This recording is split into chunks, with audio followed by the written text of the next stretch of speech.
Welcome to another edition of Mass Mats and Mayhem. I am your host, Justin Harvey. You can find me on Twitter at JustinHarvey75. I'm also joined by my co-host, Byron Mark Turk, whatever. I've got his microphone muted, so this is the best part of the show for me. You can find him on Twitter at Byron Fever. You can find my other co-host, Casey Nielsen, on Twitter at Lucha Gringo, because that's the one place where he can actually get the tag at Lucha Gringo.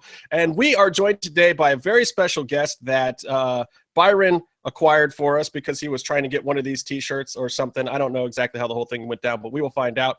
He is the producer of one of my favorite Mark Burnett shows, and he's been doing this for a long time, guys. It's Byron, you got the wrong VanWagenen. It's not the Survivor guy. Well, this is for the Survivor podcast. Why wouldn't I have the Survivor guy? No, you got that. I've seen their pictures before. This is Eric VanWagenen. That's not Matt VanWagenen. Huh? What's the difference? Well, not much. I mean, I don't know. You'll have to tell us. Let's all have Casey write up new questions and pretend it was on purpose. All right. Well, Casey, Byron botched this one. I'm sorry, dude. We'll have to change the questions here. You good with that? It's all right, because I don't know shit about Survivor, but I am quite the Lucha Underground fan. Oh, I've seen every episode of Survivor and Big Brother. I'm a reality show mark, but that's because I work in reality TV, and so does Byron. You're like hoity-toity screenwriter or whatever. But anyway, yeah, I guess we're going to be joined by Eric VanWagenen since Byron couldn't figure out how to get Matt VanWagenen on the show. You there, Eric? Uh-oh, I think you're still muted. Can you unmute from your end? I can unmute him from my end. I don't know. Oh, wait, hello? Hi. Yeah. Oh. All unmuted. I'm unmuted now. Welcome. Right? Am I talking? Can you hear Yeah, me? talking. You guys Well, are so dead. I guess this is okay because you do have Survivor as one of your credits too, right? Yeah, but you know, I have two brothers, Mike and Matt, and I answered both names, so I'm okay with that. We're close in age, and yes, it is tough when your brother also has a show on Wednesday nights at 8 that draws like 12 million, and yours is significantly lower. But we trend. Well, I guess they do too. But he's a big pussy because he stays safe under the network television umbrella, and he doesn't take the big risks in life. So you can get him. I think he's probably sitting around doing nothing right now. Well, I am a big Survivor fan, but at the same time, I think we're definitely happier to have you here. We are all huge fans of the Lucha Underground show and some of the other stuff that you've done. Your IMDb tells me, and I never know how accurate these things are, so feel free to yell at someone who's not me. You've done Survivor, Amazing Race, Apprentice, Celebrity Apprentice, Contender, WWE Tough Enough, the Challenger Muay Thai, Bully Beatdown with Mayhem Miller, right? Yeah, that was a fun one. Love Jason. He's a homie from back in the day. WWE Legends House, Yep. Lucha Underground, and of course the upcoming Celebrity Apprentice, which has yet to air, which will be your next big giant thing, right? Yeah, that'll be the next thing I ask you to retweet in a couple of months. Yeah, those were the ones from the last 15 years. There was some dumb stuff back in the 90s, but once how do you get rid of the dumb stuff from the 90s? Because all my dumb stuff from the 90s is still on there. I can't get rid of that shit. I don't know why. I think people just stopped paying attention to it. It was a lot of like, I don't know if you remember like Maximum Exposure. Do you remember that show? Oh, yeah. Do you remember that? You remember that? Wow, that's old school. Wild Things. Do you remember Wild Things? Remember that? That was UPN back then. UPN Network, Universal Paramount. Then just a These bunch guys are of probably too young to even remember the UPN. I know that. Yeah, Fucking SmackDown was on UPN, bro. Come on. All right. I think you're right. Yeah. So but yeah, there was a lot of stuff, but I only really started counting it once we started doing this crazy reality TV stuff. All right, well, so the obvious transition question here is, before we get into, I know what everyone wants to talk about that's watching this show is probably Lucha Underground, but I am a little curious about how you kind of got there. You were originally an editor or whatnot, because I come from the field side of things, and obviously I've gotten nowhere in life, so my trajectory was terrible. So why don't you tell us like a good fantasy story of how you can sit and post in a bay and get somewhere in life? I was a post supervisor for a long time. And I worked on a lot of different stuff from like movie trailers and movie EPKs and bad studio promotional stuff. And I kind of saw what editors were doing and how they were getting paid like they were getting paid more than producers, and they were getting paid by the hour, and so they didn't have to work crazy sick hours. And I just remember quitting my job in the summer of '97 and said, I'm going to go learn how to edit. And I took my unemployment money and I put it for an Avid class, and I learned how to edit. And I called up some editors that I used to hire, and I said, hey, just let me come in and work at night. And if after a couple of weeks I can't edit, you can cut me loose and I'll go back and do something else. And this was like in the late 90s, right as reality TV was just starting to sort of kind of come out of the shadows, and networks were looking at things like that. And worked for a guy named Bert Van Munster on something called Wild Things, which was Bert Van Munster then went on to do The Amazing Race. Yeah. And I just remember working on a couple of things, and like an editor friend of mine said, hey, I just got hired to go edit a show in Borneo.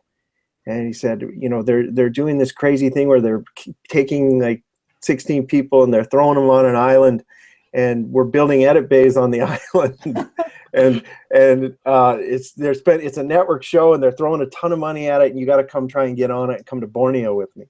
And I went and I interviewed with Mark Burnett and Craig Pelagian. My former boss, which is how I got into it. Yeah, because he and Mark had a falling out after Survivor 1, and Craig went on to do Pilgrim, and that's a whole different soap opera. A whole different ball game. But hey, that's how I got into the business, so I can't. Yeah, I'm glad they had a falling out. yeah, and so I didn't get hired by him, so they wouldn't hire me because I didn't have any network experience. And but what I did see is they showed me the first 10 minutes of the cold open of Survivor Season 1, like about 4 months before it actually aired. And I just remember having this epiphany and this life-changing moment of thinking, like, this is going to change television, and I need to get involved with these people, and I need to do stuff for them. And I'll do whatever it takes to, like, be in the front of this wave of TV, which I could completely see was going to just change the business. And so I, at about the same time, Amazing Race 1 was turned on, and I got a job working night editor shift over there.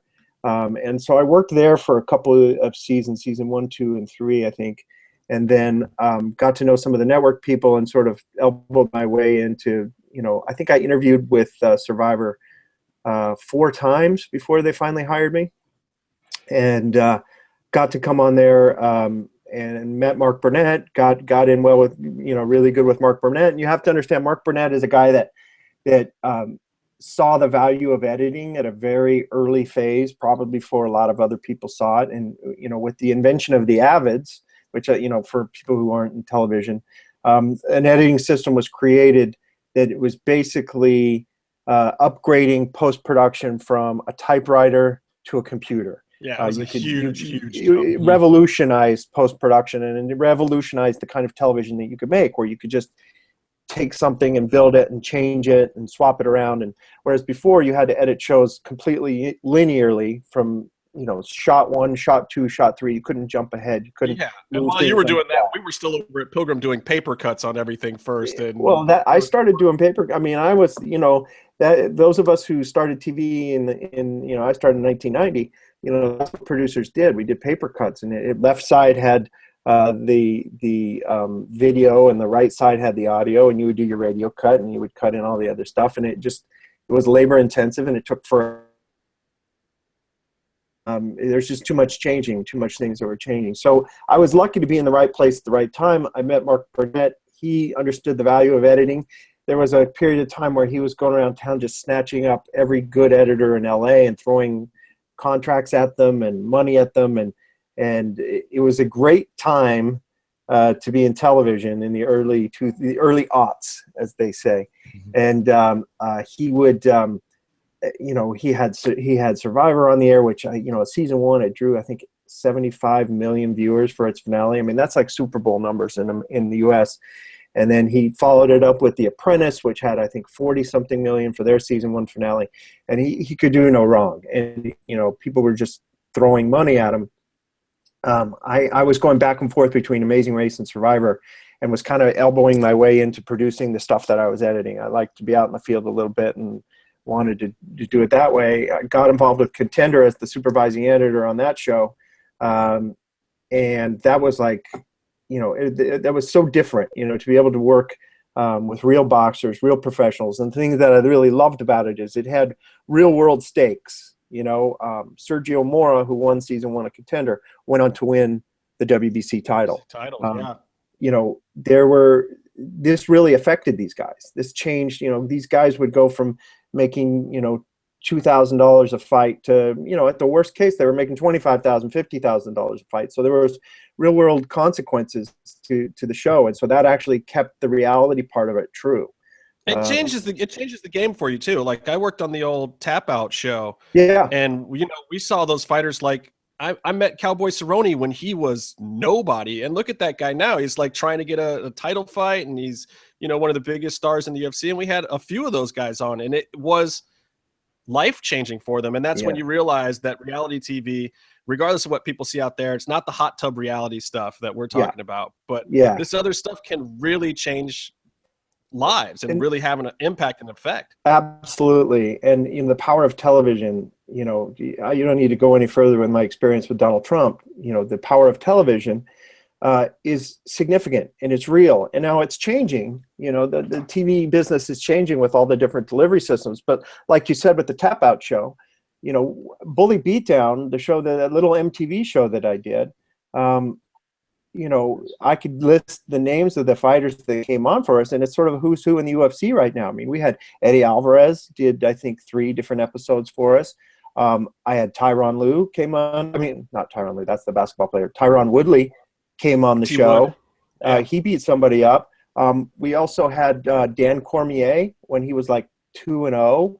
We put him on the show. That was all. I went to Big John McCarthy, who was our referee for Bully Beatdown and our consultant, and I said to him, I need a couple of guys that nobody knows now but will be world champions someday. He gave me 2 phone numbers, Tyron Woodley and Dan Cormier. And he said, these guys are the real deal. Dude, Big John is so ridiculously smart. That's amazing. Like he's the coolest guy too. I mean, he's always the coolest guy in the room.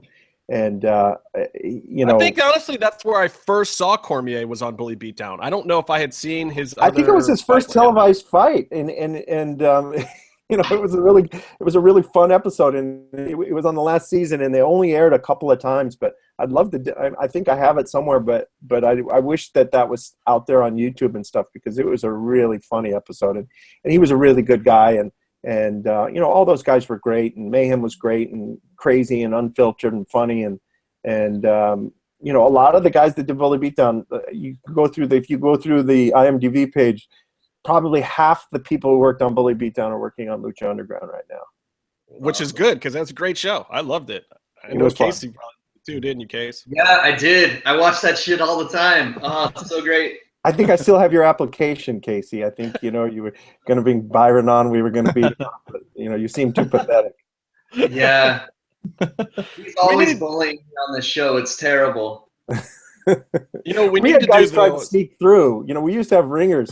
They would try to sneak through, like unknown MMA fighters, and they were trying to they thought, hey, shit, I could be on MTV, and if I put up a competitive fight, somebody's going to see me. So probably we would get a lot of guys who were trying to fake that they were bullies just so that they could come in and get a fight with one of our guys, and I would catch them. We would catch them. We would have them in the audition. We would have them hit a bag. We had a bag hanging in our audition room, and we'd say, okay, let me see, if you're really, let me see how you hit that bag. And there's certain clues that you can pick up on when somebody who's trained, how they punch back, how their feet stand, what they do with, which one they lead with. Right, somebody comes in and he tucks his right hand here and he's throwing a jab and he's stepping on it. And I'm like, okay, that guy's a ringer. And so we had to kind of watch out for that. And a couple of them got through, and we didn't figure it out right away. And that's when we would punish those guys. We had a guy who he'd snuck through, and he was a jiu-jitsu guy, need training. And we were going to have him with one of the King of the Cage guys who maybe wasn't so good. And then I started to get nervous because I was watching him warm up and whatever. And so we did a quick switcheroo, and we gave him Eddie Alvarez, and he got the shit kicked out. So wrong. And all right. You can see it on his face. he's standing there, and he thinks like, this is my big moment. I'm going to beat up a fighter. And Eddie Alvarez comes out, and he just goes, and he turns to McCarthy and he goes, "You fucking gave me Eddie Alvarez." He just got the shit kicked out of him. It was a great episode. So what do we do with Miller now? Because I saw his fight over in Europe where he missed weight by an entire weight class. Wait, no, he missed weight for the weight class, a full weight class above the weight class he was supposed to be fighting for. Greatest thing about that is he comes over, he steps on it, and then he steps off and he takes off his shorts. Like that was going to make a difference. Oh, I lost it. And me and Casey were talking about that on the podcast that week, and it's like, you know, I go back with Mayhem too, and we got him on the American Ninja Warrior, the first season that Pilgrim did, and we had him on there. I think that was right after Bully Beatdown. And yeah, he did. He finished the course, I think. He finished. He was actually in one of the top times that day, but then a bunch of people beat the time the next day. So, but he actually did finish. I mean, he was a professional probably athlete. Didn't train for it at all. I mean, the guy's a real athlete. I mean, and he has that kind of ridiculous strength. You know, he just he's a great guy, and you know, I know he's fallen on some hard times and, you know, trying to get some stuff going, whatever. But I'll always be loyal to him. I always try and help him. I actually, you know, I'm keeping an eye open. Maybe I think I could find a part for him on Lucha Underground or something. Hey, like I'd that. love to see it, man. Make sure limo guy, Mayhem Miller, right there. He's What's the that? claw man. The Limo guy. Yeah, well, maybe. I don't know how Spanish is, but Jason's a good guy. He just needs to, you know, stay focused. And I think, you know, like a lot of fighters, when they retire, they get a little lost. They kind of don't always know what the next thing for them is. Well, and that's why I was excited to see him fighting over in Europe. I was like, you know, maybe this will get Jason back into the swing of things. And I think he was for that fight. It's just the making weight thing was just not a part of it mentally for him. But the fighting and being back into it and promoting properly and showing up to the events and doing all the other stuff and at least, you know, making the weigh-in entertaining, if nothing else, even though it's kind of an insult to the other guy. Yeah. But you know, it was still like, okay, good. Jason is, you know, he's doing something productive today. I'll take it. Yeah, I've always thought he'd make a good coach because, you know, when he was on The Ultimate Fighter, he actually was a real sound coach, I thought. You know, he's good with fighters. He understands it. He's good technically. He can remove the emotion from it, you know, and drive the robot, as he says. And, I think maybe there's some future for him in coaching, or at least I would hope so.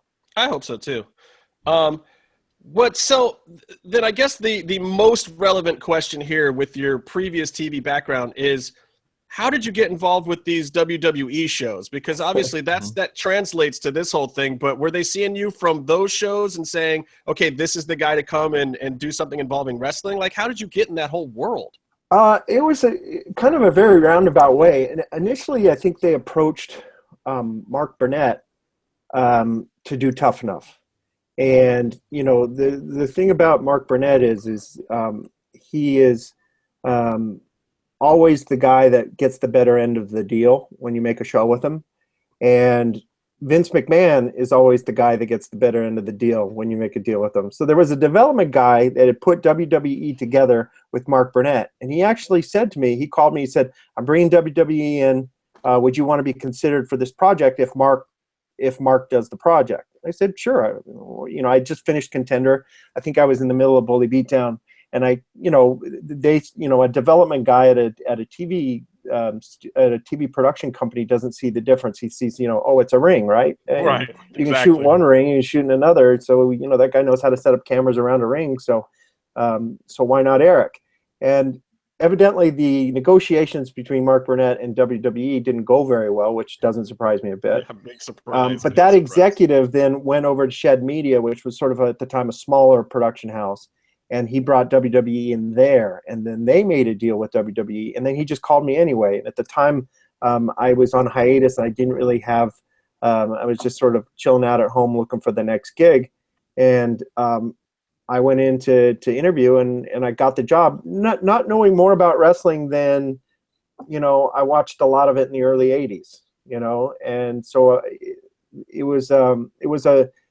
I had to learn very quickly that wrestling is very different from other professional combat sports, from MMA and from boxing, and that there's a different mentality with wrestlers and people around wrestling, and it was shocking at first. Like I was scratching my head so many times, you know, like what the fuck are these guys doing? You know, we would try and do a scene, and everybody was getting their shit in, and I'd be like, guys, we got to get out of here, you know, and And they're all just my cameras are going into overtime. I just need you to you know, close this down. You know, I would tell Bill DeMott, like, Bill, I just need you to close the scene, and he would come in and, you guys are blowing it, you know, and he'd go on for 20 minutes before, and then Booker had to get his shit in, and then everybody, and it was like this, you know, everybody was cutting promos on everybody all the time, and it would go, you know, cameras would be falling into overtime, and my line producer would be freaking out, and I just didn't understand the mentality of, you know, as they say, getting your shit in,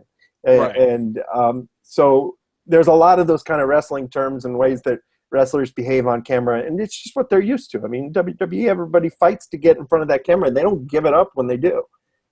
So I started to understand the way WWE worked, and they had a guy on set all the time that was making sure we weren't pulling the curtain back too far. And when we would do something, he would step in and say, can't show that. Well, that's tough too, because that show, the kind of the purpose of it was to educate the audience and to bring people in and whatnot. And you're getting an education at the same time. But yeah, knowing the line between real life and kayfabe and what's a shoot and what's a work and how the whole thing's going to go down, that would be a nightmare. I mean, like, just as fans, we have trouble figuring some of that stuff out, but you had to actually protect it and be one of the guardians and disseminators of it. That's tough. Yeah, and you know, the thing that I did, which looking back was probably the right call, but I just let it be Steve's show. You know, like Steve was here and everybody else was down here, you know, and when you have Stone Cold Steve Austin, I mean, that's not a hard decision to make. It's just like, oh, of course, Steve's here. He's going to guide this ship. It's going to be his show. So Casey, help me out here. How exactly do you think Steve Austin would talk to Eric VanWagenen back when they were making this show? Oh, Jesus. Put me on the spot. I've never put you on the spot. What are you talking about? Well, Eric, this girl just said her favorite fucking match was Alicia Fox and Melina. I didn't even know what to fucking say. My favorite. You're not that far. Dude, you're really not that far off. Because when we shot that scene, I said to him, I go, just grill him. I go, you go back and forth and back and forth and back and forth. And when you think that somebody, and I go, eventually someone will trip up and someone will fuck up so bad that you won't have a choice. And so, you know, as we say, you know, when you do these kind of shows, you know, the house always wins. If you put people in front of camera long enough and you let them talk and you make them nervous and you stress them out, somebody's going to step on their own dick, right? And For sure. Every time. You know, he did that thing, and he was poking him, you know, and he was going down and he was getting Eric Watts, and Eric Watts was cool as a cucumber, man. He didn't get thrown by any of this. And I forget who the other one. It was that girl, Johnny Fairplay's wife, or whoever it was, the top model girl, and I think it was Arian. And in fairness to Arian, she didn't know shit about wrestling. They seeked her out, and she was like a fitness model or something, and they brought her in, one of those models that they brought in to say, like, okay, pretend that you always wanted to be a wrestler. And she was one of their casted persons, and they were going to sign her to a deal anyway and send her to Florida. And so she didn't know much about wrestling at the time, and she's just a few weeks in. So she'd probably, her favorite match she'd watched 2 weeks before we started shooting, and as soon as she said that, you know, Steve does his, you know, great reaction, and I catch just this little look from him, like, okay, she did it, and he of course let her go, and then he walks off the set. He goes, God damn, I can't keep that girl on the show if she says that's her favorite fucking match, you know. And it was very much like your impression, Casey. It was just like she hung herself, you know, and it's awesome. Because she got on the main roster and she was trying to pin people laying on their stomach like Kamala and shit. Yeah. Like, she didn't even know that. Oh, so great. Hey, she showed us, man. She's the one that stuck around the longest. So I give her credit. You know, she was durable. She didn't let that stop her. And, you know, say what you will, she spent more time on the WWE roster than any of the other people on that on that cast. Well, and that's one of the crazy things about wrestling, because half of it is just honest to God about gumption. Like, what do you have inside you to keep going and dealing with the business and putting yourself over constantly and always working at it? Like that, it just wears on a lot of these guys, and hitting the open road and just everything. But yeah, I mean, I am not surprised that sometimes the most shameless people can get over and stay around forever because they just have that internal gumption for whatever reason. Exactly. And, you know, that show spawned a few people that I'm glad I met at the time. I mean, it was, you know, there was a lot of people that aren't necessarily a good fit for WWE, but it doesn't mean that their talent doesn't come through and that you don't see something in them that you think you can use, you know, in a different format. And thank God I did that show, because, you know, a lot of the best talent from Lucha Underground, and that's how I made that connection. Well, so now before we leave your reality career, because I do want to definitely talk about Lucha Underground, there's an elephant in the room. Oh, a big orange-haired elephant. Yeah. What's your take on it? And I got to ask you too, with your previous associations with that product, that doesn't hurt, you know, your Latino viewership of Lucha Underground, does it? Good question. You know, when that whole thing, I'd never heard it. I've heard him say some crazy stuff. I'd never heard him take on an entire culture before. Yeah, and I'm afraid if he builds a wall, that it's going to go right through Boyle Heights. I want to make sure that I'm on the temple side of the wall, no matter what happens here. I mean, anyone who's lives in California or from California knows that would absolutely collapse the California economy if you build that wall. I mean, you'd be paying $25 for a basket of strawberries, and there'd be fruit rotting on the trees through the Central Coast. I mean, it's such an insane, asinine thing to even suggest. Oh yeah, I planted fruit trees as soon as he said it. I got a ton of them now. I'm ready for this. There's cold in them trees. But you know what? This is what I'll say. You know, I always say that there's two things that make a great reality TV contestant. You know, it's one of them is a lack of filter and zero self-awareness, and those two things live in Mr. Trump, definitely, and that's what makes him a great reality TV host. But I'm not sure that makes him a great leader of the free world. You know, none of us were expecting this. You know, we were sort of actually preparing for another season when he announced. Had no idea that it would pick up the momentum that it does. But you know, the guy he has the ability to marshal the troops. You know, he has an ability to stir people up and say things that people maybe are afraid to say. You know, without getting too political, because I know that there's a lot of people that really love and respect him. It was as big a surprise to us as it was to anybody else. I think honestly that it was as big a surprise to him. I mean, when I heard it announced, I was like, sweet, that's going to be more reality money for all of us, because he's going to run for 4 or 5 months and then he's going to be right back on Apprentice and we're all going to have jobs. Like, it was not a bad thing to me the first day. I did not think it was going to keep going. And I swear, there's a point when he's in those debates kicking the crap out of like 11 other candidates where he's looking around like, shit, I'm really in this thing. Yeah. I have a theory. I have a theory that what he wanted to do was to mobilize, you know, a little hardcore 10% of the Republican Party. And then he wanted to wait around long enough to where there was like 2 candidates left. And then he could take his little block and he could give it to one of the other 2. And that way he would own a president. He wouldn't necessarily have to be a president. Well, there's another theory that he was doing the campaign to raise the profile for his hotels, or even get a better contract with Burnett. You know, I saw that, and that made me laugh. I mean, you know, look, you know, if that's the case, I would have been I announced my own candidacy for president. Negotiation. I would like pay me more. I'd like to get more money out of NBC too. But no, it was definitely a surprise. In fact, I was headed to the airport to go have lunch with Snooki when I got the call that NBC had fired him and that the season was off. And there was a lot of us out of work after that. I mean, it was like, oh shit, really? Okay, well, let's hope this Lucha thing sticks around for a while.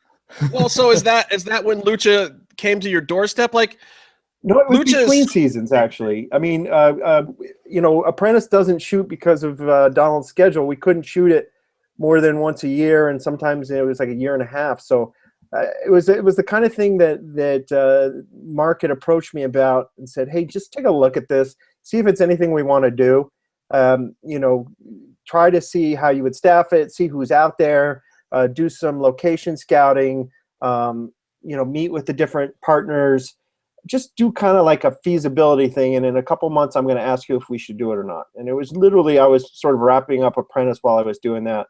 I remember taking a call from Trump Tower with all the investors, talking about whether we should do it. And I had this big, they'd given us our air date, and it was like 9 months later. I'm like, shit, what am I going to do? I need a job. So I'm like, Mark, we should do this wrestling show. I think it'll be the best idea ever. It'll be great. And I'm happy to take it on.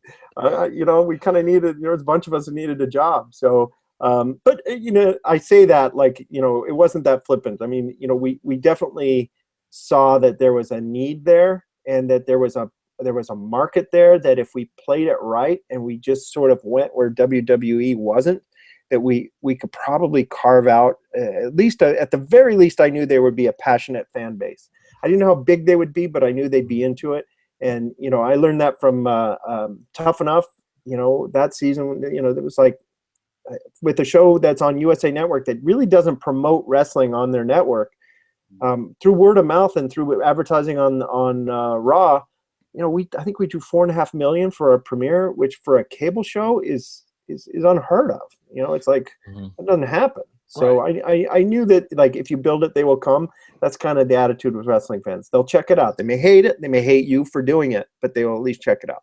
Well, I mean, when I heard about it, I was stoked because I was just like, whoa, holy crap. These are a bunch of my people from one side getting involved with a bunch of my people from the other side. And it's just like, why is this? I was baffled. Like, I saw a reporter in Variety or someplace, or a Hollywood Reporter, months before the show actually started taping, I think, about your name was in it, I think, and Burnett's and Rodriguez. And I'm just like, what the hell is going on here? This can't be real. This is going to totally fail. This has got to be someone's pipe dream. This is just like some pilot idea. Never's going to make air.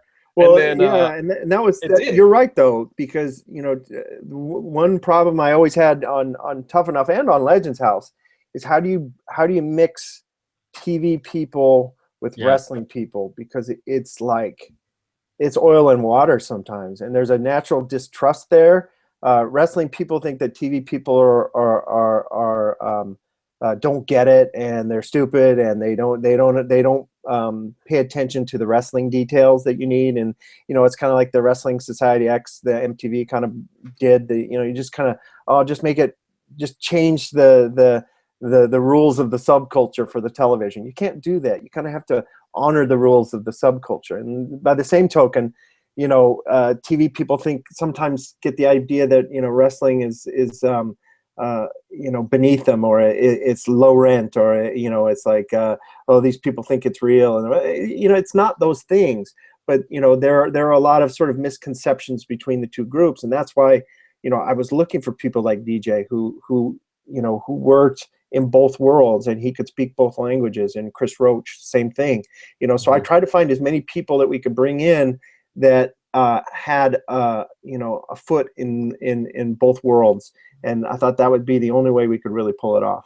Well, but I still have to ask you, because to this day, I am still completely baffled as to how you actually pull this off, because this is, being a TV person myself, I'm used to working for these companies like you were with Burnett, where like at the end of the day, Burnett's the guy who's got the final say. He may let you control the whole thing all day long, but if he's got something to say at 6 p.m., he's going to say it. That's going to be what happens. I worked for Pelagian, same kind of deal. But there's this many-headed, top-heavy kind of monster going on with Lucha Underground, and we're always speculating and so baffled. You've got Dorian sending guys up from AAA. You've got MGM trying to market things. You've Lucha got Underground LLC, which are the rich Mexican partners, right? And so, separate agenda. Yeah. Like, who makes these decisions? Are you Vince McMahon? Who's running it? Because it's not set up like a regular wrestling business. So I don't think anyone out there who knows TV or wrestling has any idea how things are actually run inside Lucha Underground. And I don't know how much you can pull back the curtain, but like at the end of the day, where does the buck stop? Does it stop on your desk? Does it stop on Dorian's desk, Rodriguez, Burnett, the LLC, DJ? Like who has to deal with all this stuff? Usually I have to deal with a lot of the managing of the different partners. I wouldn't say that I'm, the buck stops with me all the time. I'm not claiming to be I have bosses. My thing is, and the beauty of doing a show like this for someone like, there's two things at play here, which actually work to our benefit. Mark Burnett produces The Voice. He produces Survivor. He produces The Apprentice. He's got the Bible stuff that he does. He does Shark Tank. Like, we are so far down the food chain at the MGM family that he doesn't really want to be bothered with a lot of the details. I mean, I check in with him, I send him updates, and I send him cuts. I don't know if he watches them. Maybe he does, maybe he doesn't. I'm guessing he probably doesn't. I don't think he has enough hours in the day to really deal with it. Now, his personal assistant is a total mark, and she loves Lucha Underground. She comes to almost every taping. So she's constantly, and I was like, oh, you want to bring 10 friends? Come VIP. Let's get you beer. You want food? You want T-shirts? Whatever. I always hook her up because I know when the shit hits the fan in Mark's office, she's going to look out for me.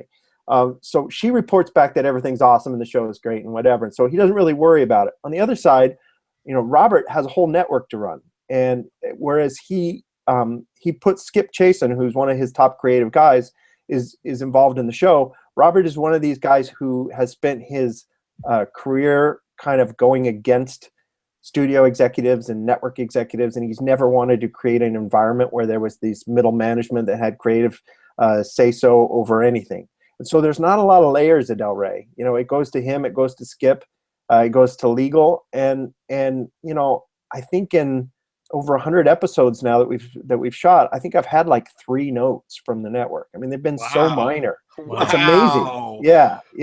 I'm not even on a show right now, and I'm still dealing with notes from my last one. Are you kidding me? And the way TV works now, and like even with Apprentice, I'll get 5 or 6 different passes of notes, and sometimes it's like 16 pages of notes. And anyone who works in reality television knows that you can give notes forever. I mean, it can just go on and on and on and on.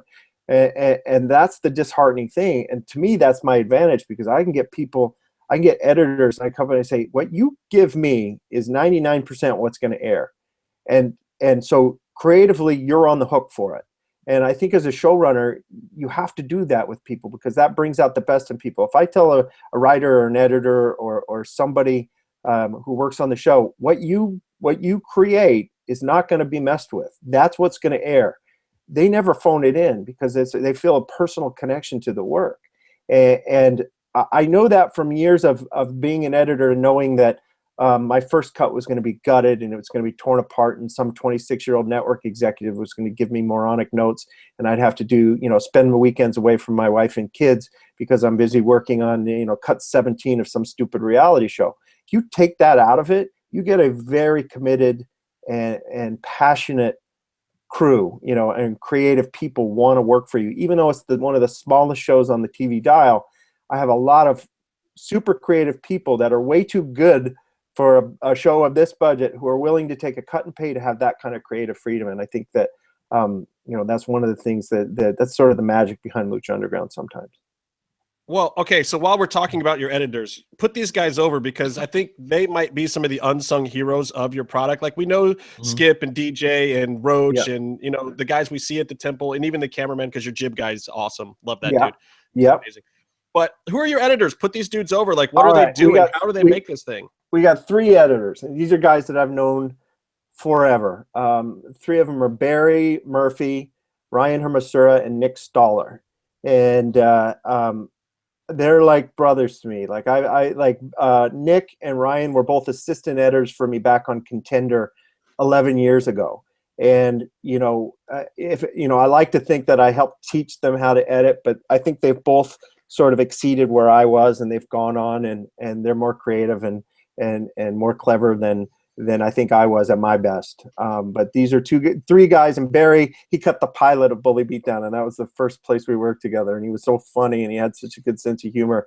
And they have a good scenario right now, because Ryan cuts the vignettes, Barry and Nick cut the wrestling, all three of them are kind of closet wrestling fans. They won't really admit it, but there's a couple Rock T-shirts deep in their closet somewhere, and they work from home because we don't have enough budget to have them come into the office.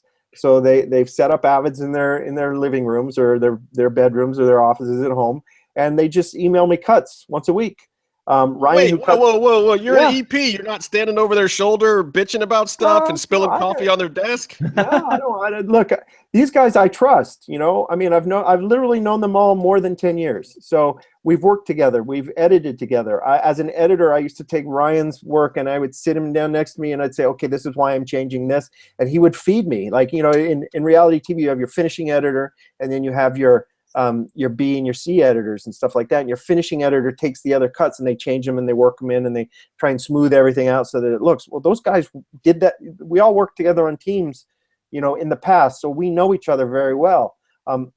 We have a shorthand that I could just kind of say, hey, how about a little more of this or a little less of this, or don't jump the line here. Or, we just have this kind of, quick, fast 3-word dialogue where we get it. And they know what I like. They know what I hate. And it makes my job very easy to have these guys there, and they're the best. I love them.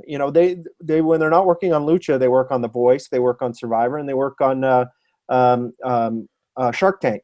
And they've all got multiple Emmy nominations. And they do this because look, they get to stay home and they get to do something creative and fun. And I just tell them, hey, you set your own hours. If Wednesday morning, if I don't have a cut of the next show, then we'll say something. But as long as I have the cut Wednesday morning to look at, I don't care what you do. And, now I think they've gotten it down to where they can have a lot of free time and a lot of freedom to do what they want to do. And they're happy and I'm happy. And, it's a very happy, creative family at Lucha Underground, and it's small. And this is I think where people are going to, he's got to be working us. It can't be that good. Because it's amazing. Like, I mean, you got guys like Chris Roach, who's an EP of a giant show somewhere else, who is not the number one guy at your show. I mean, and he's coming in and working with a smile for you. Yeah. And that's amazing to me. And then like when we had Kevin Cross on the show, the guy who's just come and done a couple dark matches or whatever he says he's done because he won't fucking tell us. Ah, the boy. Yeah. And you can tell us if you want, though. Kevin Cross is awesome. He will be a part of Lucha Underground soon. That's what I'll say. All right. We'll take that. But he comes on the show and he's like almost in tears talking to us about how this is a fucking family. Like this is the first time he's felt like he's part of a family. Like his mother kicked him down the stairs and Eric VanWagenen's at the bottom to pick him up and cradle him like a little baby or something. I don't know. But I mean, we hear this time and time again, and it even comes from us as believers and the people who are coming to the shows. Like, I don't think that people really understand how tight-knit and how close and how much of a family a lot of this whole thing really is.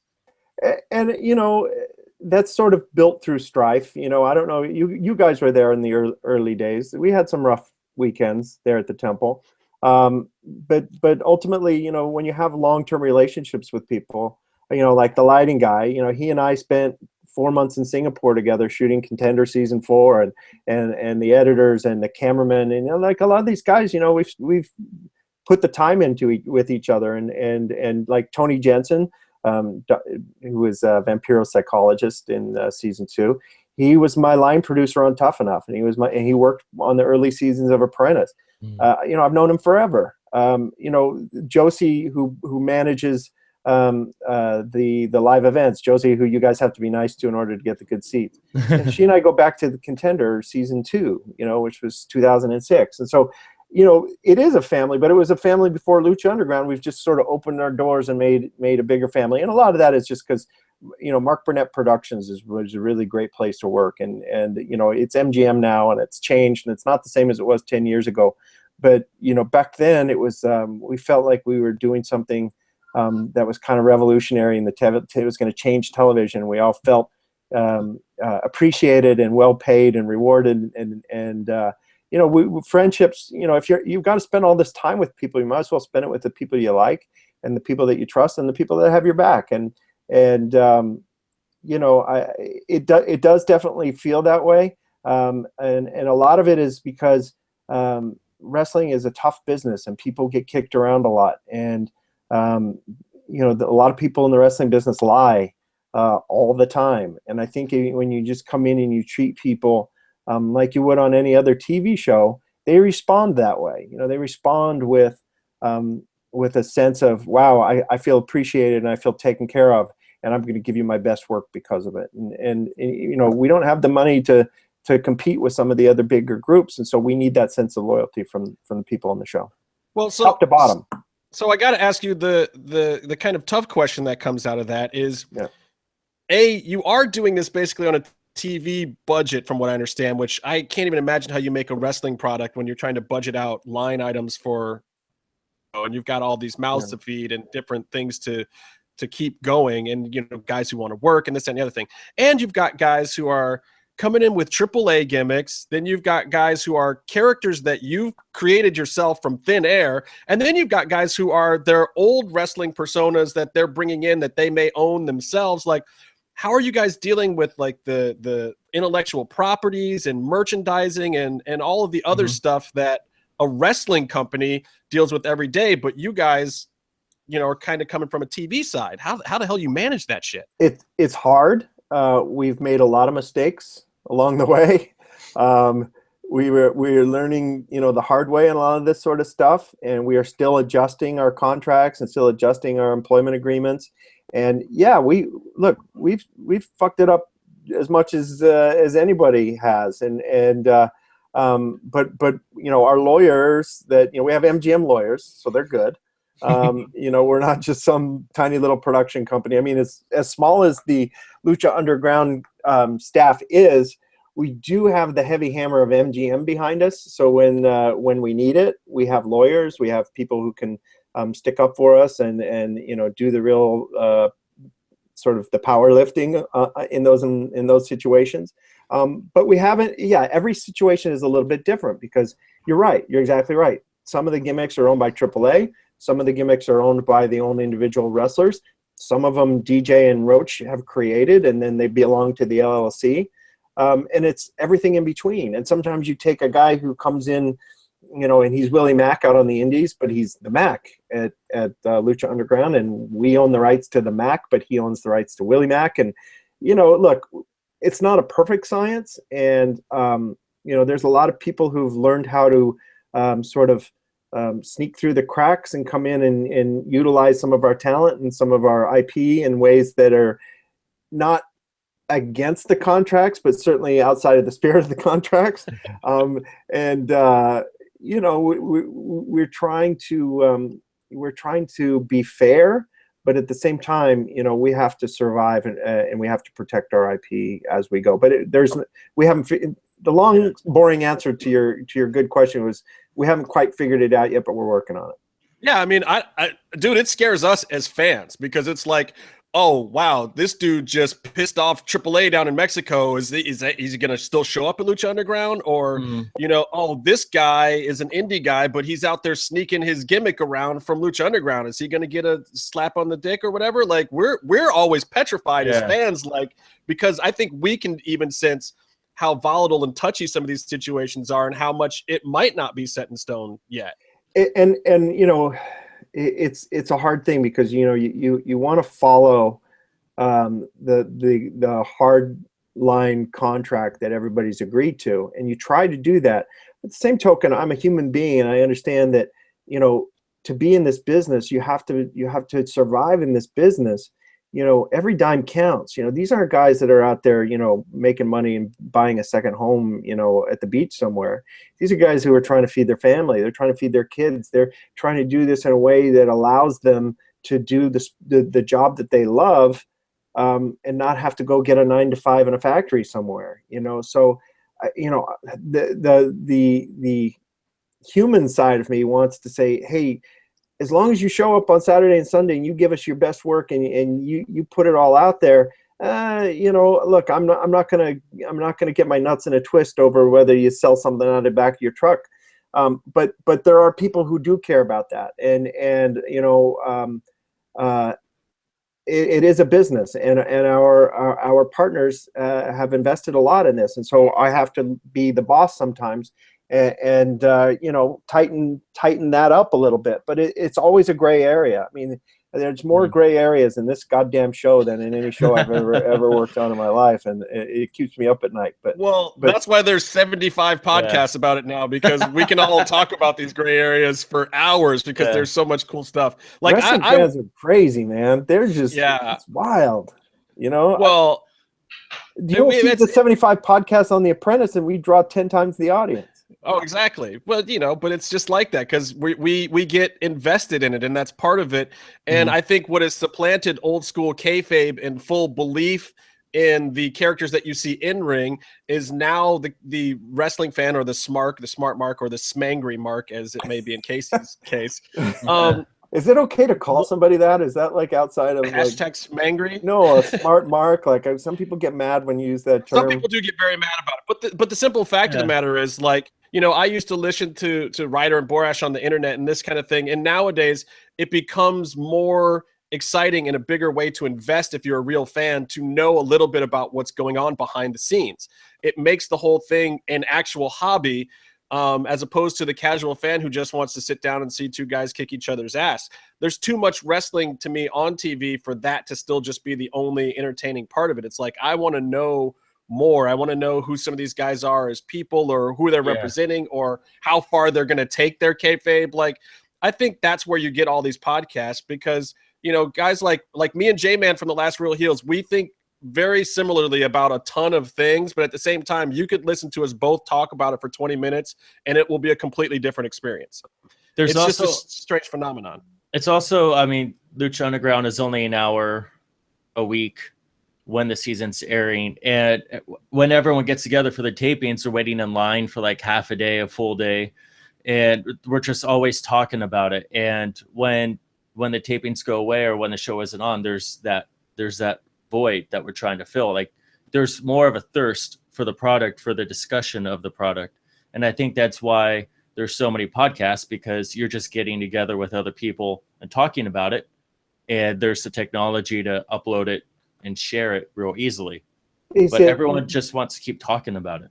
And you know, the thing for me, it's kind of funny, it's kind of sort of odd, and you know, coming from reality TV, you know, you know that people are watching it in a very relaxed, kind of easygoing way. When we did Bully Beatdown, our joke on the set was, "Let's make a really good hot dog today, guys." You know, we knew we were making hot dogs. You know, we weren't making filet mignon. We weren't making high class stuff. We were making hot dogs, and why not make a good hot dog? You know, but now when they watch this, it's almost like they're government auditors going through your taxes. You know, it's sort of like they're trying to catch you fucking up somehow, instead of just kind of like sitting back and relaxing it and eating a hot dog or eating a taco and enjoying the show. And that's sort of the part that takes a little getting used to, is, you know, that every decision is going to be, you know, microanalyzed 18 different ways. And if you're lucky, 51% of the people will line up on your side. Well, Dan, we're trying to figure out the stories, man. Like, we don't know if something's that's cool. I like that. Yeah. I like that. Fan theories are awesome. In fact, the fan theories sometimes are better than what we thought. Don't tell Casey that. Don't tell him that. You're going to blow up his whole head. He's going to think all his fan theories are better than your shit. Don't tell him. More than once, I've sent a fan theory to DJ going, "I don't know, that's pretty fucking good." Feel that. But yeah, there's some clever people out there, you know, and I appreciate it. I love the fact that part I love. It's when it's just that, you know, sometimes it's the overly, you know, negative analysis of it. Like they're trying to find, and look, everybody's listen, you know, wah, poor me, somebody doesn't like the show. That's not what I'm saying. It's sort of like, it's just that, you know, wrestling fans watch it from a unique perspective sometimes, you know, and I think that comes from, they want to watch wrestling, but they don't like people judging them for watching wrestling. So it sort of becomes like, yeah, I know it's fake. I'm watching it because, you know, I'm going to shit on it, or I'm going to tear it apart. I'm going to be critical of it. Yeah, we get defensive as wrestling fans, and don't get me wrong, I have nitpicked the hell out of your show from time to time. I've always said on this show that if we're not going to tell our friends what we honestly think about something, then we're not friends at all.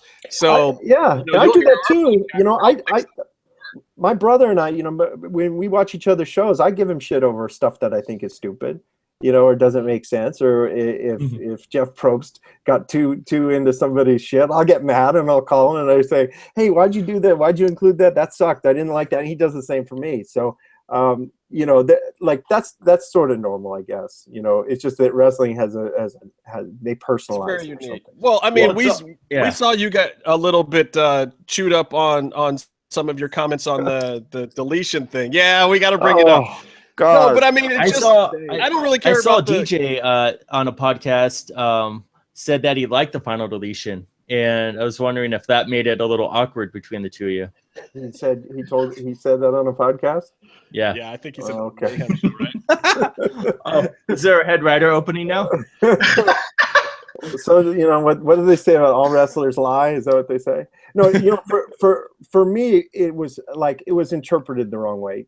First off, when I saw those promos, like the early promos, I thought, there's a very fine line between parody and imitation. And I kind of thought, hey, they're kind of parodying us a little bit. That's kind of funny, with the baby and all that crazy stuff they did in the promo. And it was really just like I put my EP hat on and I was like, wait, the colors aren't matching between those two cameras, and that camera was framed wrong, and that camera was out of focus, and wait, that music didn't hit in the right spot. And it's sort of like I wish that they had taken that scene and handed it over to Ryan Hermasura or Nick Stoller or Barry Murphy, and they would have cut it together totally different. And and I'll say it for you because you don't even have to say it. I can tell you right now, the camera work in that segment was not good. I will say this though, and I'm going to put them over for this. That fucking drone was cool. And if I looked at that and said, shit, that's cool. I would like to do something like that, but the drone laws in Los Angeles are really drone laws. Nothing. That thing will get shot out of the sky just to steal the batteries in Boyle Heights. Are you kidding me? The drones got no chance in Boyle Heights. We did use drones on season 1, but the drones in the match, I give them credit. That I liked. That was cool. I just, honestly, it's like that kind of, but see, that stuff is really expensive to do. To take a 2-hour show and send it to a color corrector, you got to spend some money. It's not cheap to but have look, for that segment, as much longevity as they got out of that segment, in retrospect, it would have been worth it to shine that thing up a little bit more. But look, you can't spend somebody else's money, and I feel bad even knocking it because there's probably a producer and an editor sitting somewhere and is like, "Fuck that guy! I only had this much money and this much time." I don't know. Borash and Matt might have cut that thing themselves, man. I think they might have financed that whole thing out of pocket because Dixie was broke that day. Yeah, all I'm saying is if you're gonna go there, you got to be prepared to spend some money and go there all the way. Well, I just thought it was interesting in not necessarily what your comments were or whatever, because I took it exactly the way you just said. It was like, oh, it's a TV guy commenting on TV stuff, exactly what I do to you all the time, whether it's good, bad, ugly, or indifferent. Yeah. But at the same time, it was like, man, when the wrestling fans started to pounce on you, I was like, holy shit, is Eric prepared for this? Because it's like, you either got to go the full Vince Russo and Jim Cornette and just talk ridiculous smack all the time now, or you got to fucking just fade back from it and be like, shit, here we go. Because I never want to talk about it again. I don't. I have no desire to make myself a household name in Lucha Underground. I'm happy to stay back behind the scenes and talk. I mean, something like this is fine, but I work for Mark Burnett and Robert Rodriguez, and I say all the time, they're the two guys that are the face of this organization, and they're the ones that should get the credit because they're the ones that found the money to do it. So they're the most important people. But yeah, I wish I hadn't. I wish I just kept my stupid mouth shut. I got a lot of angry abuse. Well, and for people that aren't from wrestling, sometimes in the wrestling world, that angry abuse, man, some of these guys feed off of that because they're used to being heels and getting heat. You clearly are not a heel, Eric. You're not a heel. My feelings were hurt. I get stuff like that on the internet, and I'm like, oh hell yeah, here we go, let's do this. I'm 48 years old. I wasn't raised with internet comments. I literally just turned off my Twitter for a week, and I was like, I can't take any more of this. Oh, we all knew too. We felt bad for it. I think we even mentioned it on our podcast that week of poor Evie Dub is probably huddled in a corner right now trying to dodge the looks from his computer. Yeah, it was bad, but oh well, it happened. So I want to ask you about just criticisms in general of the Lucha Underground product. Like, how do you take this? Because wrestling is a very fickle market. I see like a lot of WWE fans will beat up the product. I got mad at some of the comments that I was seeing being thrown at Stryker about the commentary on the WMD match, because I loved it, but I feel like a lot of times his commentary is for me. A lot of these WWE fans just were brutal about it. I mean, like, and what do you guys do with that info? I look at it in a very simple way, and that is, you know, and this is a lesson I learned from reality television. The most important thing you can have is polarizing people. The worst thing you can have is somebody. And look, I'm a milquetoast, middle of the road guy. If I were on one of these shows, they'd be like, "Who? Which guy is that? Oh, the old guy? Yeah, no, forget it." Like, you want people who polarize your audience. They got to either love you or they got to hate you, and anything in the middle is death. So as long as Stryker and Vamp are on one end of the spectrum or the other, I'm okay with that. Does that Stryker is pretty? He's pretty sort of thick-skinned. He can take it. Sometimes when we're in the audio mix, he'll say some stuff that feels sort of like too far out there, and we will pull it back and we will take it out and we'll call him and say, give us a recall, and we'll pick something up the next time. It's not a ton of that, but there is a little bit. Sometimes we pull him back, and Vamp as well. We have to sometimes, because, you know, if you know Vamp, he can go into some very dark places when he starts talking about the occult and weird shit that happened to him in Mexico City, and when he was Krav Maga and vampire cults, and you know. But personally, I'm constantly entertained by those two. And look, you know, maybe I'm not the right audience, but I do think that they bring a uniqueness, and sometimes it's better to have a lightning rod out there that catches the heat, so that, you know, your other things that are more, you know, the wrestling part of the show, you know, nobody, if they're too busy shitting on Stryker, then they're not attacking our talent. That's okay too. You know, if that's the worst thing that they can complain about, I think that's okay. Hey, no one was going to be attacking the talent in that WMD match, period. Yeah. That thing was amazing.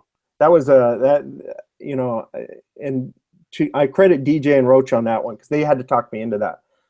At first, you know, that was when I read that script, I was like, do you think they can pull it off? And they're like, trust me, they can pull it off. And so, you know, I always do better when I trust those guys, and the show's always better when I trust those guys. And, so how does something like that work? So basically it came from DJ and Roach, the idea, but then, like, who agents it and makes it happen in the ring? And then how do you get that through the edit in the timeline that fits the show? Like, how does that go from idea to what I see at home and enjoy? Well, originally it was supposed to be a ladder match, because I think they had that last spot in mind. But I didn't want it to get lost in the in sort of like, you know, we have a pretty high standard for our ladder matches. If you go back and you look at, you know, the ladder matches that we've had, they've been pretty spectacular. And I didn't want theirs to get lost in all ladder matches at Lucha Underground. And I was a little worried that they wouldn't be able to, you know, raise the bar that high. I'm not worried, because they're both awesome and they're great. I just didn't want to get lost in the shuffle. So I said, could you call it something other than a ladder match and just come up with something cool? And they came back with that, and I was like, great, that sounds even better. It's the only one we've done. And it was essentially a ladder match. It just, you know, it had better props. And you know, when they shot it, you know, we shot that one we shot in late March, middle of March of this year, and it just aired 2 weeks ago. So we had a lot of time to work it. And the hardest thing is always getting the shows to time. It's never about filling the show. It's always about cutting it down to time. And sometimes, you know, you have to cut out the slow spots in the match, and that's set up and selling. And, you know, hardcore fans get mad when we do that. But you know, we have a 45-minute maximum on Lucha Underground, and, you know, it can't be 45:01, so something's got to give. Right. Well, see, we love it because a lot of times we were there to see the live version anyway. So it's like, oh, I want to see the different new version of it, or how they put it together. How did it hold up for you guys? Because I know you were there, but how did it hold up when you saw it on TV? I thought it was awesome. We couldn't see. We were on the other side of the ladder, so we couldn't see the actual finish. We just saw, you know, the jump from the top. So that was really cool. Almost decapitate herself, though, and then yeah. That one scared me too. I gotta say. Yeah, that was a close call. But it's interesting to see over the different seasons, see wrestling fans adjust to the editing element that's brought to the show, because you'll read how the first matches went and everyone is critiquing the live wrestling match, but then you see it on TV and it looks great. And everyone's used to live shows are better. Live shows are better. SmackDown just became a live show to make it better. But ultimately, what Lucha Underground is doing and people are getting used to is you're making it more polished and you're making it more precise. And does that affect the performance art of it? That's up to the fans. I mean, it's a valid point, but we couldn't we don't have the budget to do a live show. Let's see cool shit. If it's not live, like have Katrina teleport and shit. It's awesome. Yeah, I think it's kind of better the way you guys do it. And sometimes we blend the vignettes with the live element, and I'm not sure how well that works. But we're still sort of playing with it. But the vignettes, are a completely different animal. They shoot on different days. They all go through Skip Chasen, who not only directs them, but he's an amazing editor. I mean, the guy is one of the top trailer editors that has ever existed.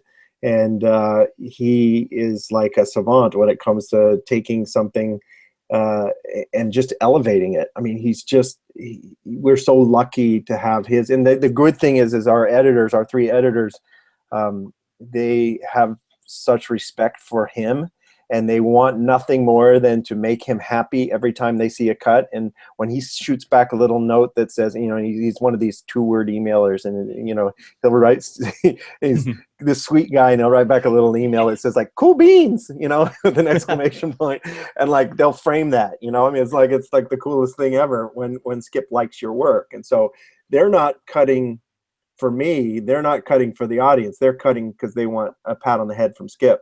And occasionally Skip will take something and he'll change 4 edits, and it'll take it from a B to an A, just in those 4 edits. And so we're really lucky to have that extra layer of creativity involved. All right, I got to ask you another tough question that, or criticism that we hear a ton of. Yeah. Intergender wrestling, and where it's going, because look, Lucha Underground is got a women's division that I feel is stronger in a lot of ways because they're doing intergender wrestling than a lot of what WWE is doing right now, because they're trying to put each other over within their division, and it doesn't look as good as when Taya, say, is wrestling Cage, and all of a sudden it's like, fuck, she can go with Cage. Women's division's nothing, whatever. She's just great, and it takes the whole women out of the whole thing. But I'm curious where you stand on those criticisms, because boy, they're out there and they are strong. Yeah, that's fine. It's a controversial thing. It existed in Lucha Libre long before MGM and Robert Rodriguez got involved with Lucha Underground. So it's not like we're the ones that have trailblazed intergender wrestling. It's been around in Mexico for a long time, and part of what we wanted to do is stay true to Lucha Libre tradition. The Exotico. We didn't create Pimpy. Pimpy's been making a living, and Cassandro and all these other people have been making a living being in Exotico before. Is that controversial on American television? Yeah, kind of, if you think about it. I mean, there were some people that thought that was insensitive to have Pimpy, out there prancing around and kissing and, putting his butt in people's faces. But we didn't invent that. He's been doing that for 25 years in Mexico. So part of it is we are staying true to Lucha Libre roots. Secondly, first season we didn't have enough females on the roster. There's still not that many either. I know, we couldn't do Evilise against Sexy Star, every other week. We couldn't do that. And I actually think that some of our women, just the style they are, look better when they're going against men. They look more powerful. They look stronger. And it's also a credit to the guys. They're incredibly. Nobody gets all macho and crazy about it when they have to. Put Taya over, or make her look good. Anyone who does that doesn't last long with us. It's sort of a team effort, and when you're out there and we want our females to look just as strong and as badass as our men, and it sort of also kind of fits into our version of kayfabe, which is not the standard version of kayfabe, and it's a reminder of that. No, it's I don't we got to come up with a new name for it. Like we have Case Fabe on this show where it's whenever you cross one of Casey's lines in the wrestling world, it's Case Fabe. But yeah, Lucha Underground kind of needs its own Rodriguez, Big Kahuna Burger form of kayfabe. We need Fabe. It's like Mortal Kombat, Street Fighter. Everybody fights everybody. No one bitches about it. You got people's heads off in those games. What the fuck? Has there been kind of a learning curve with how you're presenting your female luchadors? Sure. Yeah. I mean, there's a learning curve with everything on the show. I mean, there's never been anything that I think we've just done perfectly from the jump. I think, I mean, do we see all the comments and read the criticisms, and some stuff works and some stuff doesn't, and there's some stuff coming up in the season that some people will be pissed about and some people won't be pissed about and think it's awesome, and you just ride it out, and you just try to say, you hope that people will hold Lucha up against its own standard and not necessarily everybody else's. And look, it's not going to be for everybody. Not everybody has to love Lucha Underground. I don't get mad if somebody says I don't watch it and I don't like it. That's cool. There's a lot of shows I don't like and watch. I remember season 1 when you're doing the Son of Havoc and Hellico and Ivalice stuff, that it was sort of going along that traditional macho women can't fight, or even sexualizing Ivalice in the ring, even briefly. Yeah. We did a quick 180 on that one. Yeah. After that aired, and we were taping the next episode after the intermission. And it was literally, we pulled everybody into my office upstairs and said, hey, we had very angry people out there. We need to change. I love that, though. You were actually able to change it day of, because I feel like a lot of times 20 minutes before, and it became the scene where Matt, we switched it from what it was originally going to be to Matt then taking the mic and saying, "You've been holding me back. You're dumped." Boom, boom. He gets over it, and as soon as that happened, we all went, that was right. But I think figuring that out got them all over. I really do. I think that working it out process, people were feeling that there was some real natural tension and some things that weren't right there. And I think it actually got the whole gimmick over even better. Yeah, there were some upset people in the audience that day. And I got chewed out by a journalist as they were walking out for the intermission. I was just kind of like doing my normal, walk around rounds. I was headed back to, the stairs or whatever. And all of a sudden I got an earful. Someone started kicking my ass right there in the aisle. And I went, okay, well, maybe he has a point. We should probably go talk about this. So, Well, if Casey is mad about anything throughout this season, just understand it's because you didn't put the strap on Pentagon at the end of season 2. He's still bitter and angry about it. He's going to be bitter and angry about it for a long, long, long time.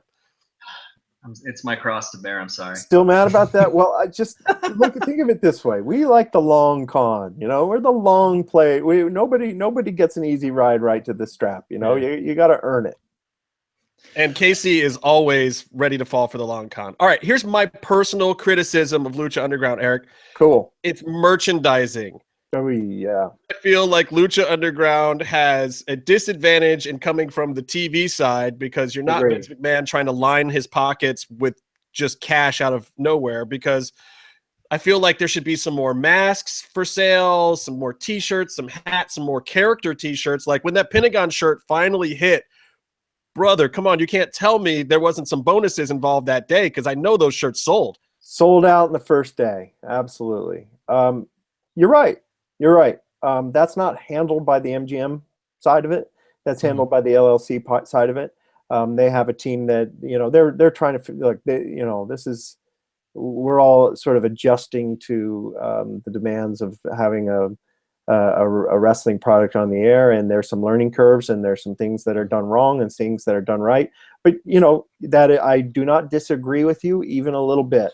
But that's not under the MGM Mark Burnett Productions side of things. It's a different team of people, and we're quick to suggest things that we think will sell, because there's a different taste, I think, for the wrestling fan. They like more individual shirts and not, the typical sports shirt, with the Lakers on the front. They would rather have the Marty the Moth, or it's like they don't play for the team, they play for the individual. So I think that there's a little bit of a disconnect that and it's an individual sport. Like, look, UFC is dealing with that problem now too. That Reebok stuff doesn't sell because now it's a team uniform, but it's an individual sport, and a team uniform, as for sales wise, doesn't make sense. Like, I want the crazy weird logo and Dan Hindo's American flag, it's all tattered, whatever. It's like, I don't want the UFC Reebok logo and this thing that looks like everybody else's thing. That's not what you want. But but those things always complicate everything. I know from Bully Beatdown once, Mayhem thrashed a trailer because I wouldn't let him wear his Tap Out Mayhem robot shirt, and he got really mad at me. But it wasn't my fault. I was just being told by lawyers that he couldn't be doing that. It complicates things when you do that, and when I agree. I think Reebok is about as bad a fit for the UFC as you could ever create. I mean, Reebok to the UFC is sort of like bagel bites to Lucha Underground. But hey, you gotta make it work. No, I shouldn't say that. The bagel bite thing was totally funny. Those guys came in and gave us a ton of free stuff, and that was our tip of the. It was almost like a parody of product integration for us. That was legit one of the greatest things I've ever seen. It was so funny. So much. I mean, sometimes we just do shit just to crack ourselves up, and they're like, fuck the audience. They'll hate us for it, but it's funny. And I think people got the joke on that one. So I have seen nothing but positive comments on that. People have bagel bites. It's 100%. There's a lot of really funny people that work on Lucha Underground, and they come up with really funny stuff. And a lot of times it's like, when you have a show that's so earnest and serious and dramatic and, dark forces at play and blah, blah, blah, every once in a while, you just got to be funny. You just got to have something that cracks everybody up and that keeps the audience laughing, because it's supposed to be fun. That's the whole point of this, right? Yeah. Well, absolutely. Well, I know you got to get out of here soon, Eric, too, to get to your online, but I got to ask you, what do you want to put over for this season? What can we look forward to? I mean, you got some new guys coming in like Sammy and AR Fox and Paul London now, who I know has been doing stuff behind the scenes, but he's going to be in front of the camera. Like, what do you want to put over for this season? What's the big stuff that we can actually talk about? You kind of, look, I'm excited for some of the new talent that shows up in season 3. You're going to start seeing promos coming up real quick that are going to make you laugh, that are going to be, weird and hilarious and out there. And, Paul and his little faction are going to, I don't even need to put them over because they're going to get over. I don't need to say a word about it. Same thing with Sammy and AR. I don't need to put them over at all because they're coming over whether you like it or not. People are gonna love them. I mean, they're crazy and they're out there and they're funny. And boy, did they put on some good matches. And there's some other people coming in and I think 3 is it's got some weird stuff, vignette stuff coming and some strange stuff. And there's some of the trademark Lucha Underground violence and gore. Just enjoy it for what it is. It's fun. We're not trying to be anybody other than us, and just want the audience to laugh along and have a good time watching. When someone have fun watching it, that's good enough for me. I can't wait to see personally how Cobra Moon gets on that throne and gets some little minions or whatever she had bowing down to her. That's going to be, because this is stuff that we don't know. I've been in the temple. We've seen matches. I don't know what the hell you and Skip shot. So we saw that trailer that was almost all vignette stuff, and it blew our damn minds. It was like, holy shit, why the fuck does Cobra Moon have a throne? Why is Drago breathing fire? What's going on here? Where's Pentagon? What is going on? Literally, we had an hour and a half podcast about a 3-minute video, which is amazing. Yeah. The thing I'm looking forward to the most is AR Fox, because legit, based on in-ring work alone, no spoilers, he is now my second favorite luchador in Lucha Underground behind Pentagon Jr., and that is not faint praise. And that is not hyperbole either. Damn. That's all I'll say. It's just damn. I mean, there's been a few spots of his where I legitimately was terrified. you know, and like, you just don't need to do that, dude. You know, we love you. We love you. We don't want anything We love bad you. We to want you happen. back tomorrow. We want you to be able to work for us for a long time. You've got the job, bro. You've got the job. You know, but man, that dude is just cool, isn't he? He's just he's yeah, and as unfortunate as it is that you guys didn't get him in season 1 or whatever, He was like, supposed to be part of the crew originally, right? You know, so, I'd heard know that, if and you I had- was just like, he was going to be the crew originally was people got sensitive that we had this sort of like little faction sort of gang that was, you know, African American, and then they were going against the Mexicans, and it was like, oh God, everybody had already was like, oh, this is like, let's not make it that. And I'm like, whatever, come on, keeping it real. drive down the street. You know, Yeah. they were actually going to be called the Crenshaw Crew. Was going to be their original name, and they X'd that as well. So then it just became the Crew. But I thought Crenshaw Crew was a way cooler name for them. That would have been dope. And I was like, Crenshaw runs all the way from downtown LA all the way down to like Redondo Beach, and there's it could be any part of 87 Crenshaw. different neighborhoods on Crenshaw Boulevards. There's like Asian neighborhoods and Hispanic neighborhoods and black neighborhoods and white neighborhoods. Crenshaw is a long street in LA. Anyone who knows that Crenshaw, but you know, everybody was being real careful at first because they knew where we were going with this stuff, and they knew it was going to be out there and you know, different, and you know, so I think everybody's relaxed, and we would probably be able to get that name through now if we did it. But yeah, in this day and age, half the with crew's everything dead that's now, going so on. they're all dead now. So what do they do? Look, we normally talk MMA a lot on this show too. Anything before you go that you want to talk about MMA wise? I know Cyborg had her big weight cut that she made today. By the way, she actually hit 140 He pounds. looks like shit, dude. It was scary. It's scary. She had to get in like this spacesuit bag. She has like a sauna bag thing in her hotel room where she can shed like 17 pounds the morning of or something ridiculous. And she just Looked like she was in a fucking iron lung. Oh, I want to see what she looks like tomorrow. It's attempted suicide every time she cuts weight. It's ridiculous. I you know, like people who do that. It's crazy. I was a high school wrestler back in the 80s, and just doing that, just so horrible and so terrible. But you know, what can you do? You can't. It's part of the sport. You just got to deal with it. That fight with Ronda will be made eventually. There's too much money on the table. Ronda ain't retiring. You know, they all say that. Floyd's not retiring either. You know, it's just gamesmanship. Eventually the money will catch up. Well, and that right now is actually an interesting story too, because you know, Conor McGregor and Eddie Alvarez both said that they wanted to fight each other at Madison Square Garden. Yeah, they pulled that away then, right? It's not happening. Right, but now Dana is saying no, it's Khabib, you know, and he still wants to push Jose Conor fight to happen. But Eddie Alvarez is the one that's holding out, and he's saying, no, Conor wants me, I want Conor. He's not signing the agreement with Khabib Nurmagomedov, who has 2 signed agreements, one for 205 at Madison Square Garden and now one for 206. And Eddie is not countersigning him. He does not want to sign it. He wants the Conor fight. So I have no idea how that's going to play out. Maybe I'm blinded by my Eddie Alvarez fandom, you know, thanks to Bully Beatdown, but Eddie beats Conor. Oh, I think so too. Easily. But I want to see Eddie get that fight because I don't know if he beats Khabib. Yeah, different style. Yeah, but Conor's the moneymaker right now, so he can't lose 2 out of 3, and he's done. So you got to put that off as long. You know, you look at it from the promoter side. It's like he's got to put that off as long as possible because that's a real dangerous. That's bad for the organization. If you know the guy who's been selling all your tickets for the last 2 years, you know, loses 2 out of 3 matches. You got to protect him. You know, that's the business side of it. But the fan side of it wants that fight, and I think Eddie wins it. Yeah, I honestly, it's all good for me. I like Khabib too. I like Conor. I like Jose. Like, you throw any of these guys in any combination, I'm watching it. I'm buying it and spending the money. What I don't want to spend money on is another Canelo Alvarez fight against nobody. Like, what the fuck was that? Hey, Liam Smith is okay.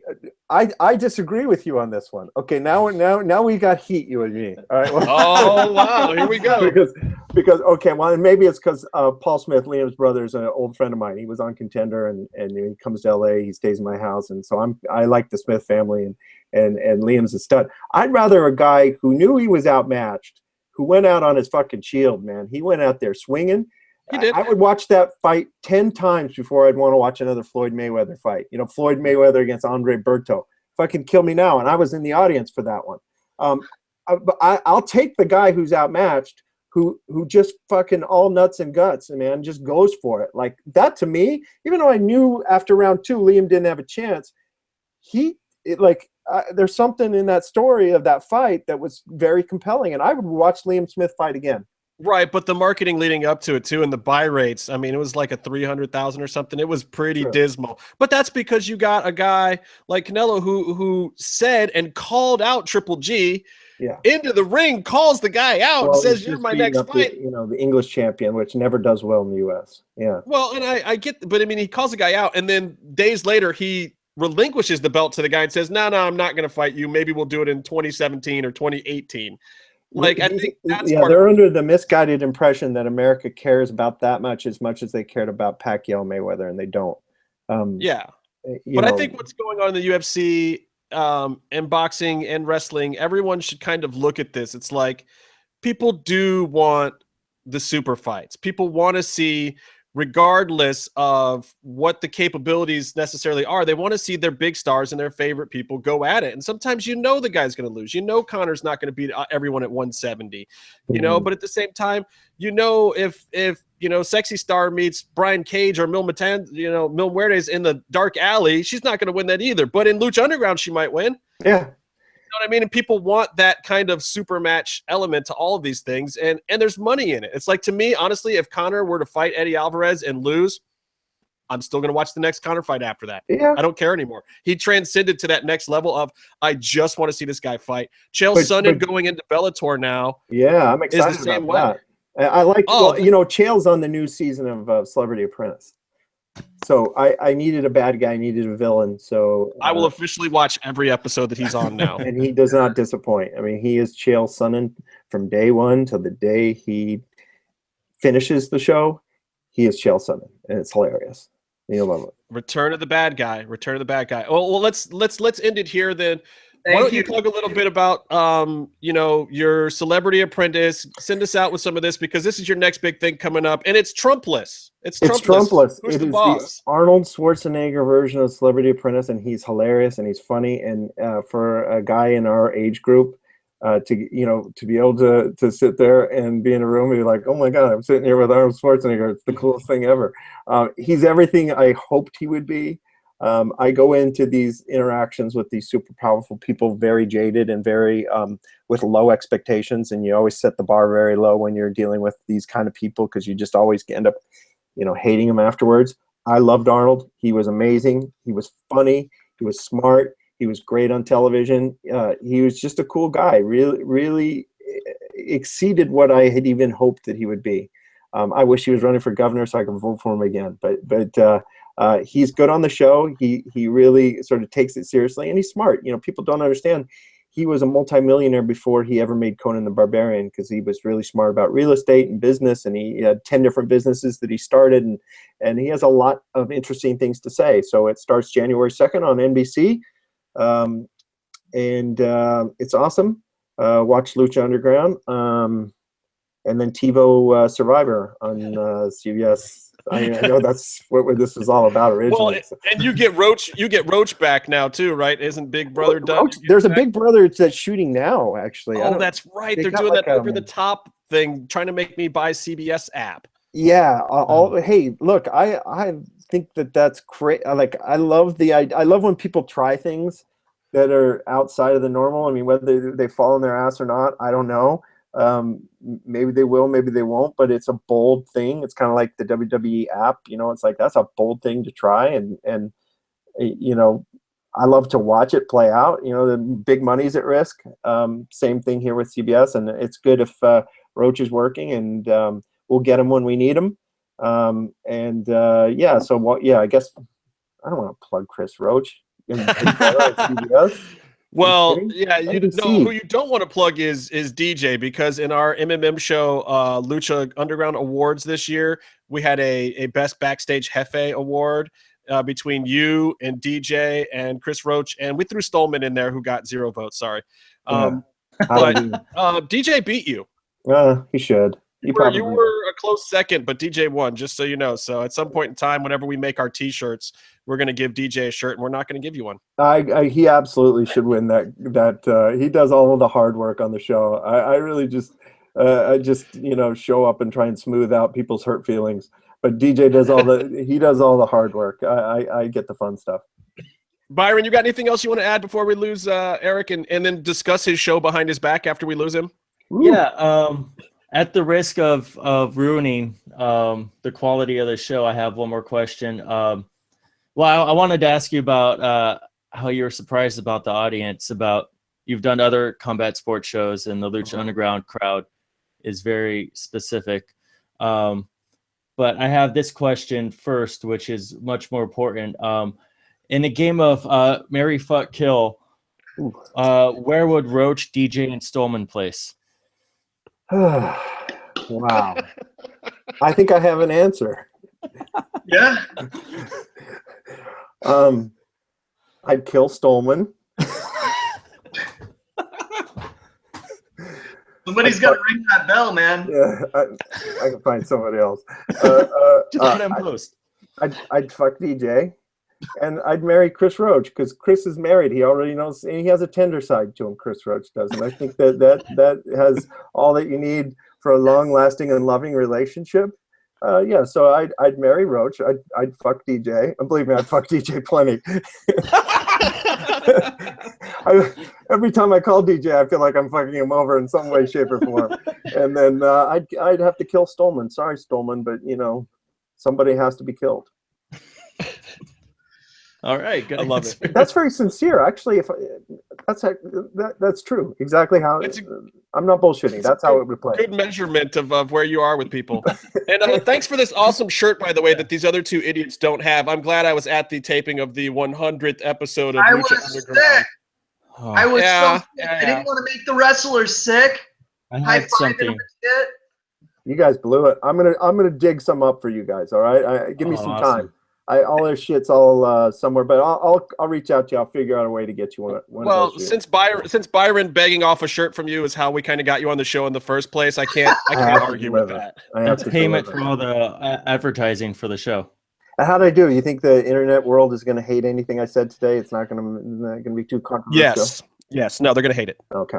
Shit. All right. I'm No, apologizing now. I think look, they know if they come to our show, it's deep content. It's a ton of stuff they don't want to hear anyway. They have to suffer through it if they want to get to the good stuff. That's just our product. That's just how we do. Cubs fan, you better put us on the fucking front page of the Lucha blog for this, buddy. Yeah. Everybody go back to watching your piss porn now. Okay. Exactly. Well, we just lost the German viewers. Hey, we're on TV in Germany. Give them a break. They love us. They love us there. Well, yeah. So how do that is? I gotta ask this one question. How do we make this bigger, man? How do we get Lucha Underground bigger? Is it making El Rey Network bigger? Can you guys get on Hulu or Netflix, or what do we do? Tell us how to help out and how to make this thing blow up, because I want it to stay around for a long time. The fans have done everything. I think the fans continue to do everything that they're supposed to do. They're supposed to be, pushing and tweeting and getting people enthused about it.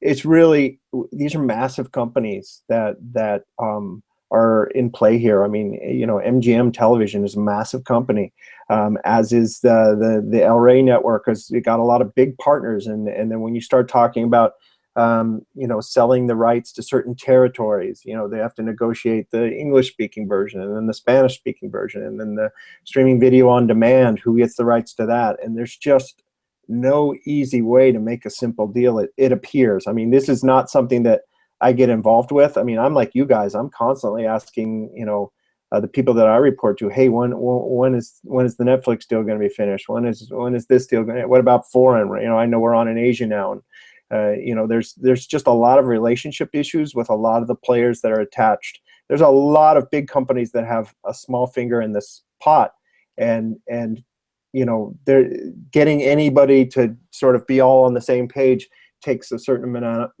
of finesse and a certain amount of sort of political maneuvering. And that's just a really cop-out answer, I know, but that's the truth. Look, we're all hoping for the same things. I really do think like some kind of video on demand thing, aside from iTunes, is going to be what really kind of puts it over the top, because I have a feeling that guys like me will sit down and binge it finally. And when you can watch 2 or 3 episodes of this show in a row and get the broader scope of it, people are going to be like, oh shit, why have I not been watching this? Like, Breaking Bad was the same way. I didn't watch season 1 or 2 of Breaking Bad when it aired, but man, when that shit came on Netflix after that, I watched every episode live from that point on. Walking Dead, same thing. It's like if you it will only actually feed the El Rey audience to put it out on a streaming service. And I think everybody understands the modeling that has happened with that and wants to do it. It's just it's a hard sell, because it's not a show that you can say, oh, it's like this. It's not like anything. And so every deal, it's so much easier to come in with a product that's like something else and that fits a mold for what they've done in the past.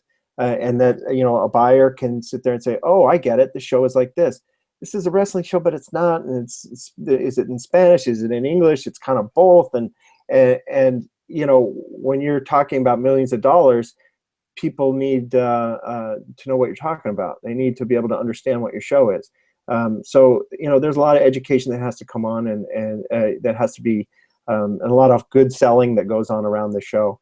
But we're working on it. There are people who are actively working on it every day, and hopefully we'll have some more announcements before the end of the year. I hope that your show doesn't get canceled anytime soon, because I really don't want to do a podcast about crocheting with Casey and Byron. What's up with that commercial for Sling? They shot that so long ago. I couldn't, but I've forgotten about it. I remember being over there when they were shooting it, and I was looking in. I'm like, why does he have an ironing board? Like what? No, he breathes fire. That's how he heats it. Oh, that's what it was. Yeah. Hey, look, Sling has been good for us. We like Sling. Sling. Those guys have been out. They've sponsored some stuff. Go out and get Sling if you want. I watch on cord cutter. You watch it on Sling. You happy with Sling? You happy with the Sling product? Yeah, Sling is great. I watch because that way I get to see it on the East Coast and I can live tweet it. I'm sometimes a couple seconds behind, which stinks because I won't get retweeted or stuff like that because I'll be a little behind. But at the same time, I wouldn't have a way to watch it at the East Coast time, and I can't wait the extra 3 hours, man. I'm over that shit. Yeah, well, and get Sling. Yeah, exactly. They were one of our first people who got on board with us. So I'm grateful and want everybody who is a cord cutter to get the Sling service. Do it. Did it. All right. Eric, you got to get out of here, man. You got an online to get to. And if we fuck up you making the next episode that we get to see, we're going to be giant idiots and assholes. Nah, the stuff gets done with or without me. Trust me. I believe it. All right, thank you so much for being on the show, dude. We really appreciate it. Thank you. Keep watching Lucha Underground Wednesday. Another one coming. Awesome. You got it, boss. Yeah. Wow, that was EB Dub himself. So I don't want to even waste. Please keep recording. I have to piss so bad, and I didn't want to pee in front of EBW. Well, I hope you don't pee. You're gonna pee on him in front of him. Well. No, get that out of here. Go do your thing. So we do want to quickly discuss the episode. We've talked about a ton of other stuff, but this week's episode was kind of awesome, and I know we have a few hundred things to say about it, but we'll condense it and make it pretty quick. So thanks again to Eric VanWagenen for stopping by, even though he's not his brother Matt. And I think after talking to him, I think he's actually cooler than his brother Matt. Yeah, maybe. We'll have to find out one of these days. You're not a big Survivor fan, are you? I'm a huge Survivor fan. The most I ever heard about Survivor was when I worked on Big Brother like 10 years ago, and then other people had also worked on Survivor, and they would talk about it, and that's the most I ever got involved. That's it. We still have some friends on Big Brother this year too. Wayne is still on there, and I saw on the credits last night a few other people that I know are still on there. I know. Right. I know a competition producer, which is totally not worth the amount of time I'm taking to say it. Yeah, you couldn't get that out. All right, so segment 1 last night, or vignette 1, Ray and Dragon Azteca Jr. Training, playing a little slappy box, a little slappy fight stuff there. And Dragon Azteca Jr. Shit is breaking and falling at Casey's house. Well, that's into Casey. Dragon Azteca Jr. is still salty about this Pentagon thing. Like, what's a little arm breaking between friends? Like, why are you still mad about this? He seems super salty. What I love about the Azteca Jr. and Ray interactions is that what are we cutting to Casey's chair over me while I'm talking? What I love is that they have their exposition scenes. They have like, okay, they need to talk and then establish for us where they're at, where their motivations are at. But they can do it. Casey, no one cares. They do it during like kung fu training sessions, which makes it infinitely way more interesting and visually appealing. Yeah, until Chavito comes in and gets you a quick roll up on your sorry ass into a half crab. What's up with that? Oh, shout out to Lance Storm. He got him in the fucking maple leaf, son. Sure But dude, I just gotta put over the fact that, you know, he was crying about Pentagon breaking his arm, and Ray basically just said, dude, you're too much of a bitch for Pentagon. Just forget about it. Well, I mean, that was kind of one of the themes of this entire episode is, I mean, this episode should have been almost called Dragon Azteca Jr. Quit kidding yourself. Pentagon's going to fuck you up. That could have been the name of this episode. Like everyone, Dario, Ray, everyone is just like, dude, what? You're fucking high. Chavo's like, no, you need to wrestle me. You're not fuck Pentagon. You can't wrestle Pentagon. Like, I feel bad for the kid, but at the same time, it's like, dude, you're not gonna wrestle fucking Pentagon. But this is what you need, Casey. You need Pentagon to wrestle Dragon Azteca Jr. so Pentagon can get a fucking win. Hey, all I'm saying is Chavo knows what's up because he also got fucked up by Pentagon and got his arm broken. So and that comes into play later. So Chavito says he's going to teach Dragon Azteca, Daj, as I like to call him, Daj, a lesson. So let's get into the Dial of Doom, Return of the Mac. Yeah. Oh, wait, I'm sorry. Return of the Mac. Return of the Mac. Return of the Mac. Justin, you sound like you have a ass temple. Look, man, I figured out this week with all the racial tension and stuff going on, the difference between white people and black people. Really what the problem is, and I think I figured out how to solve the racial tension in this country. The problem is mayonnaise. Because if you look at the difference in what a white person does with mayonnaise, where they spread it, and I'm not talking Miracle Whip or real mayonnaise, not that. You know, like poor people eat Miracle Whip, rich people eat regular mayonnaise. That has nothing to do with race. I'm talking about how much you put on. White folks do this nice thin spread of mayonnaise on their bread. And then brothers, you know, we'll put a healthy dose of mayonnaise on there. We want the flavor. We want to taste it. We want a sandwich that's moist. Shit, man. I asked for extra mayo at Subway. I am black as fuck right now. You're in the club. You're in the club. Oh. So what I think is that maybe if we either figure out a better ratio of mayonnaise nationwide, or maybe if we just all use mustard for a day, I think we'll all get along better. Oh, I don't know about that mustard shit, man. I didn't sign off on anything there. I'm not like Rake Yon from CKY levels of mustard hate, but What? No, mustard rules, mayo drools. Oh, well, see, look, and this is Yeah. why nothing ever happens with racial tension in this country. It's just going to stay bad. Anyway, Return of the Mac. Yeah. With rhythm. Return of the Mac. Return of the Mac. Like with some rhythm. Anyway, he's on the board this week.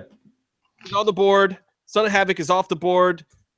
Dario is still pushing this as his best gimmick ever, and Mac comes up, which is bad news for Matanza because Mac is no pushover compared to some of the names on that board. Mac is some tough shit. Like, I thought for a second, like, shit, Mac might go home with this damn belt today out of nowhere. Like, what kind of crazy booking is this? so what you're saying is you didn't buy Son of Havoc as a world title contender? I couldn't even say it without laughing. I'm sorry. Come on. No, It's because Son of Havoc is born and bred as the underdog of the Lucha Temple. You don't necessarily want him to win, but you want him to win, you know? I'm sorry. Mac I thought is way bigger and tougher. was the underdog of the Lucha Temple since they just have him lose all the time. Ooh, I'm sorry. yeah, maybe. I'm still salty. I'm still salty. We know you're going to be salty for a long time. This just is what it is. But I like it. I like you, Smangry. Hashtag There's a lot of Smangry. pain in my heart. A lot of pain in my heart. Pentagon, I love you. I love the sneak attack. It's like, that makes perfect sense. If you are just called into a match, he comes out with his jacket on. He was in the locker room. He was drinking some whatever, chilling out with the boys, maybe working over his next real match or whatever. And, here we go. You get called up by Dario. This is for the world fucking title. You hustle your ass out there. You drop some bombs on the fool, and you throw a 3/4 face lock jawbreaker on the guy. Wait, do we have to call it that? No, we don't. When you have me in the background going, "Oh hell yeah," you don't need to do that shit. Man, let's just call this a fucking stunner, right? Well, I think Stryker was giving a shout out to Casey and me back on like the AOL wrestling message boards, the one we were chatting with Kangan all the time about wrestling moves. Well, he threw out Mikey Whipwreck as the originator of the move too, and I don't know that that's true either. I couldn't tell you who it came from. But I don't know if Mikey did it first. Fucking legit, Brutus did it before everybody. Brutus did it before. No one gives him credit for it, but I swear to God, like SummerSlam fucking 89, I think, Brutus busts out a stunner. It's somewhere around there. Didn't he use it when he was the disciple?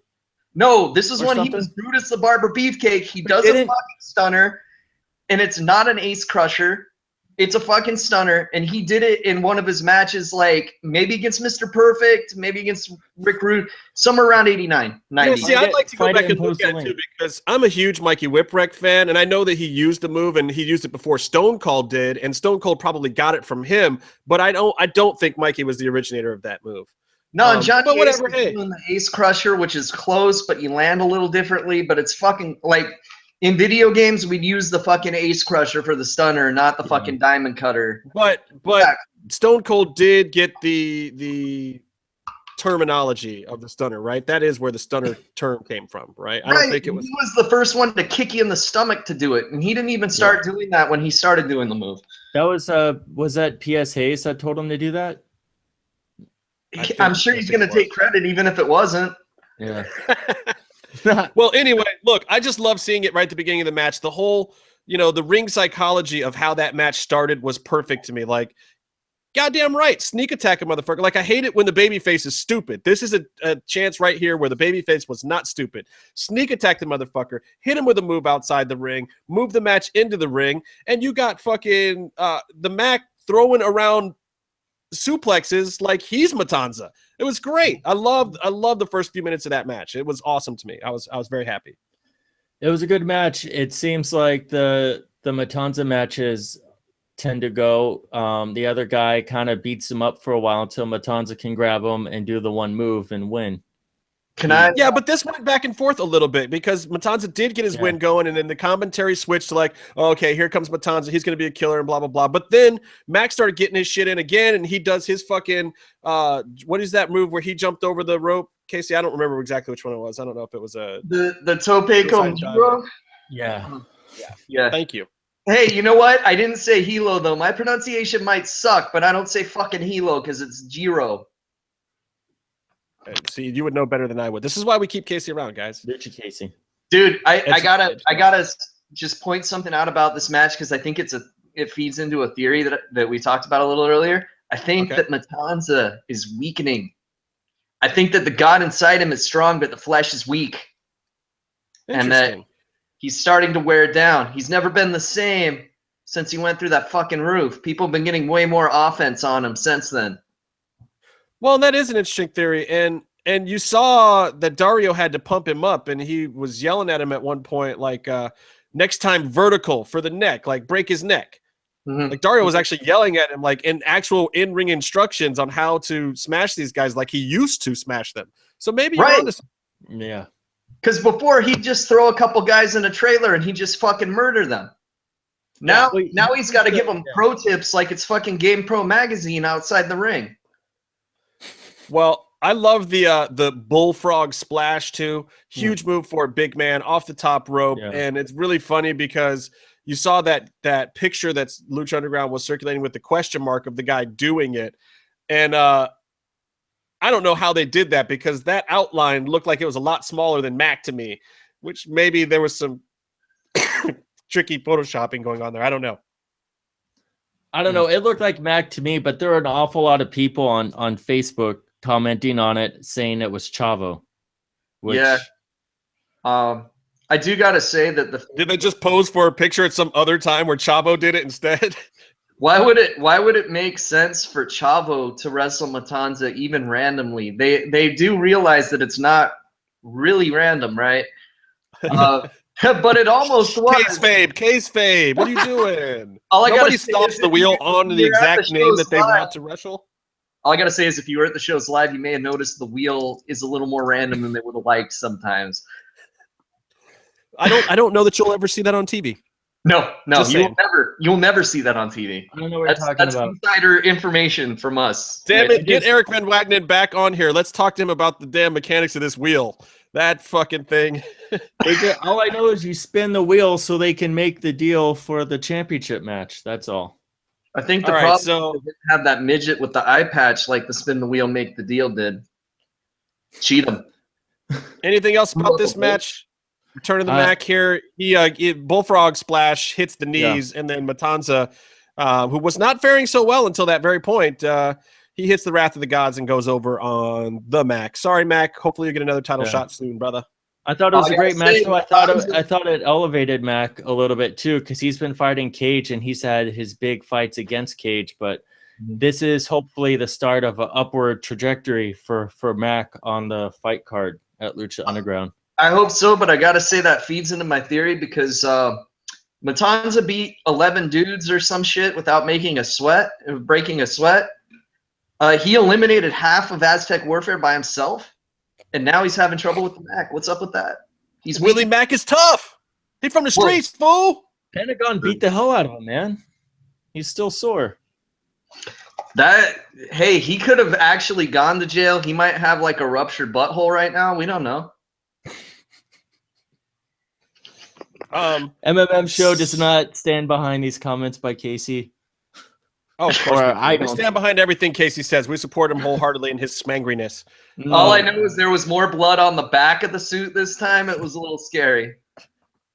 All right, so we got to get into this next vignette because we talked about it a little bit with the placer of the bagel bites, EV Dub, earlier, but somewhere along the open road, which I love, there's this traveling road thing, and then all of a sudden we're in a basement.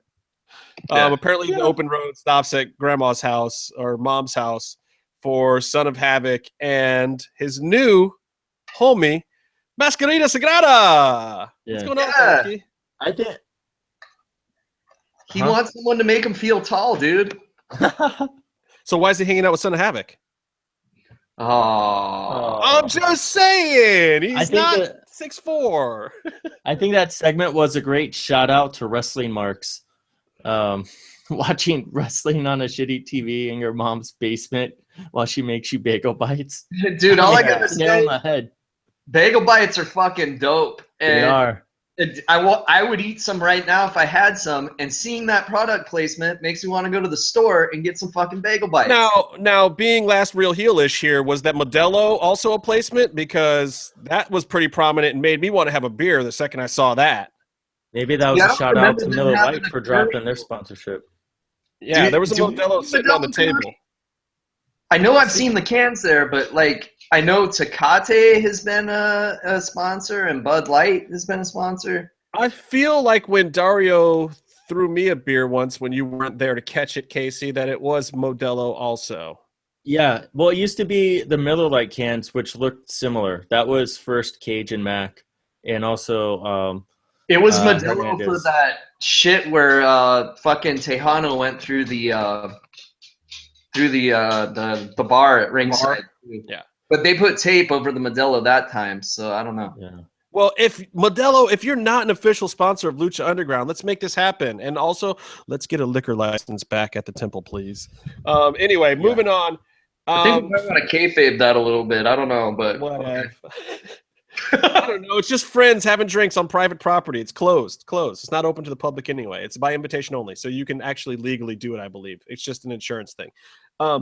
Anyway, they're watching the famous beat commercial where the young lady looks toe up from the flow up and gets some magic going on. And She's Havoc from doesn't. 0 to a hero. Yeah, Havoc doesn't seem too pleased, but Masquerita, however, seems to love it because apparently he thinks that Famous B is number one. Yeah. He said he's number one in sign language, American Sign Language, mind you. So he is learning. He's learning how to communicate with us. That was fucking His incredible. American friend. I feel like I know Masquerita so much better after this segment. I feel like now is his time to really shine and really get over. I don't know if him and Son of Havoc are going to be a new team or something, but I kind of like it. Can I just say Son of Havoc's a dick? Why do you say that? Because he was mean to his mom? No, because his fucking mom brings this plate of delicious bagel bites in. He's sitting there. He's like, yeah, I'm going to have some fucking bagel bites. Yeah. And then Masquerita's there with no mouth hole in his fucking mask. He can't eat any bagel bites. But, I mean, those masks are kind of porous. So if you just rubbed it on the mask, I'm sure some of it would, like, seep through. It would be awesome if they had him mashing a bagel bite into his mouthless mask and trying to suck the sauce through the mask. That is the money shot that we all need for our fetishes. Now, I do have one question, though. Why wasn't she either titled as Mother of Son of Havoc or just Havoc? She'd be wife of Havoc or Havoc? Well, I mean, if he's the son of Havoc and she's his mom, then maybe she could just be Havoc. She could be. She could be. Or she could be Mother of Son of Havoc. She didn't look like she would be named Havoc, though. So we're saying now officially that Havoc is his father. What did she say that her name was? Are we going to see his dad, or is Havoc going to enter the Lucha Underground world and I don't know, do some stuff when he's there? Shoot circles out of his chest like Havoc from X-Men? Her name is Linda, by the way. Linda Havoc. Spanish for beautiful. So Mrs. Yeah, because Masquerita calls her Mrs. and she doesn't like that. So call me Linda. Yeah, call her Linda. So yeah, Mrs. was her mom's name. What? Oh, but I think this is also really cool because it's another segment outside of the temple. So we're getting more fresh locations and settings. Well, yeah, but is this really how you imagined the open road in your mind? But I think it exactly rounds out the story of Son of Havoc. I mean, he's that tragic character, and then after he does the great stuff at Ultima Luchados, and then he has this title match last week. Like, it's great like, you sympathize with him even more when you see him sitting in his mom's basement with another guy who got beat up real bad. You know what else? It tells a story without what? He's living a lie, bro. Because if his mom said Mrs. Havoc was my mom's name, he's like fucking grandson of Havoc at best. Mrs. was her mom's name. Sure, she didn't say because basically what she's telling you is she never married Havoc. She was just some road fling for Havoc. Oh, snap! Makes sense. Oh, incredible insight and analysis. Way to move your whole camera, John Tenta. Mother of Son of Havoc got around, I think, y'all. In fact, she may not even know who Havoc is. So Son of Havoc is... He wears a mask all the time. She might know who her own son is. He wears a fucking mask sitting around at home eating bagel bites. Well, yeah, I mean, if Havoc wore a mask too, I mean, who knows? What are you saying, Brian? Are you talking? Is Dario is probably really his dad. It could be. All right, what happened next? After bagel bites and Modelo's? Mm-hmm. There was... Mundo takes his ball and goes home like a little bitch. Yeah, punk bitch, Mundo. But Taya is like, there's a spot open in that trios match. Hi, I've been here the whole time. I can actually wrestle, guys. What's up, Dario? Hi. Yeah, I love that. And he said, I thought you were the manager. She's very subtle about these things too, and she also was very helpful to Dario. Very kindly, saying, "You got something?" Yeah, what was Dario doing when they walked in? Was he reading like really close to something? He has bad eyes, and he also really likes pixie sticks, and some of the powder got on his nose from a delicious pixie stick. I think it was maybe orange flavored, and those are my personal favorites. That's how I imagine him liking them as well. Oh, fuck that. This is a shoot, man. If anybody in the world was actually surprised to see a wrestling promoter in his own office doing a couple rails before the fucking night started, you don't know shit about wrestling. I'll just say it like it is. Like, come on. It was That great makes perfect insight sense. into the wrestling promoter aspect of Dario's character and personality. You have him getting hopped up on cocaine, and then when his mind gets right, he starts penciling in literally in his notebook matches.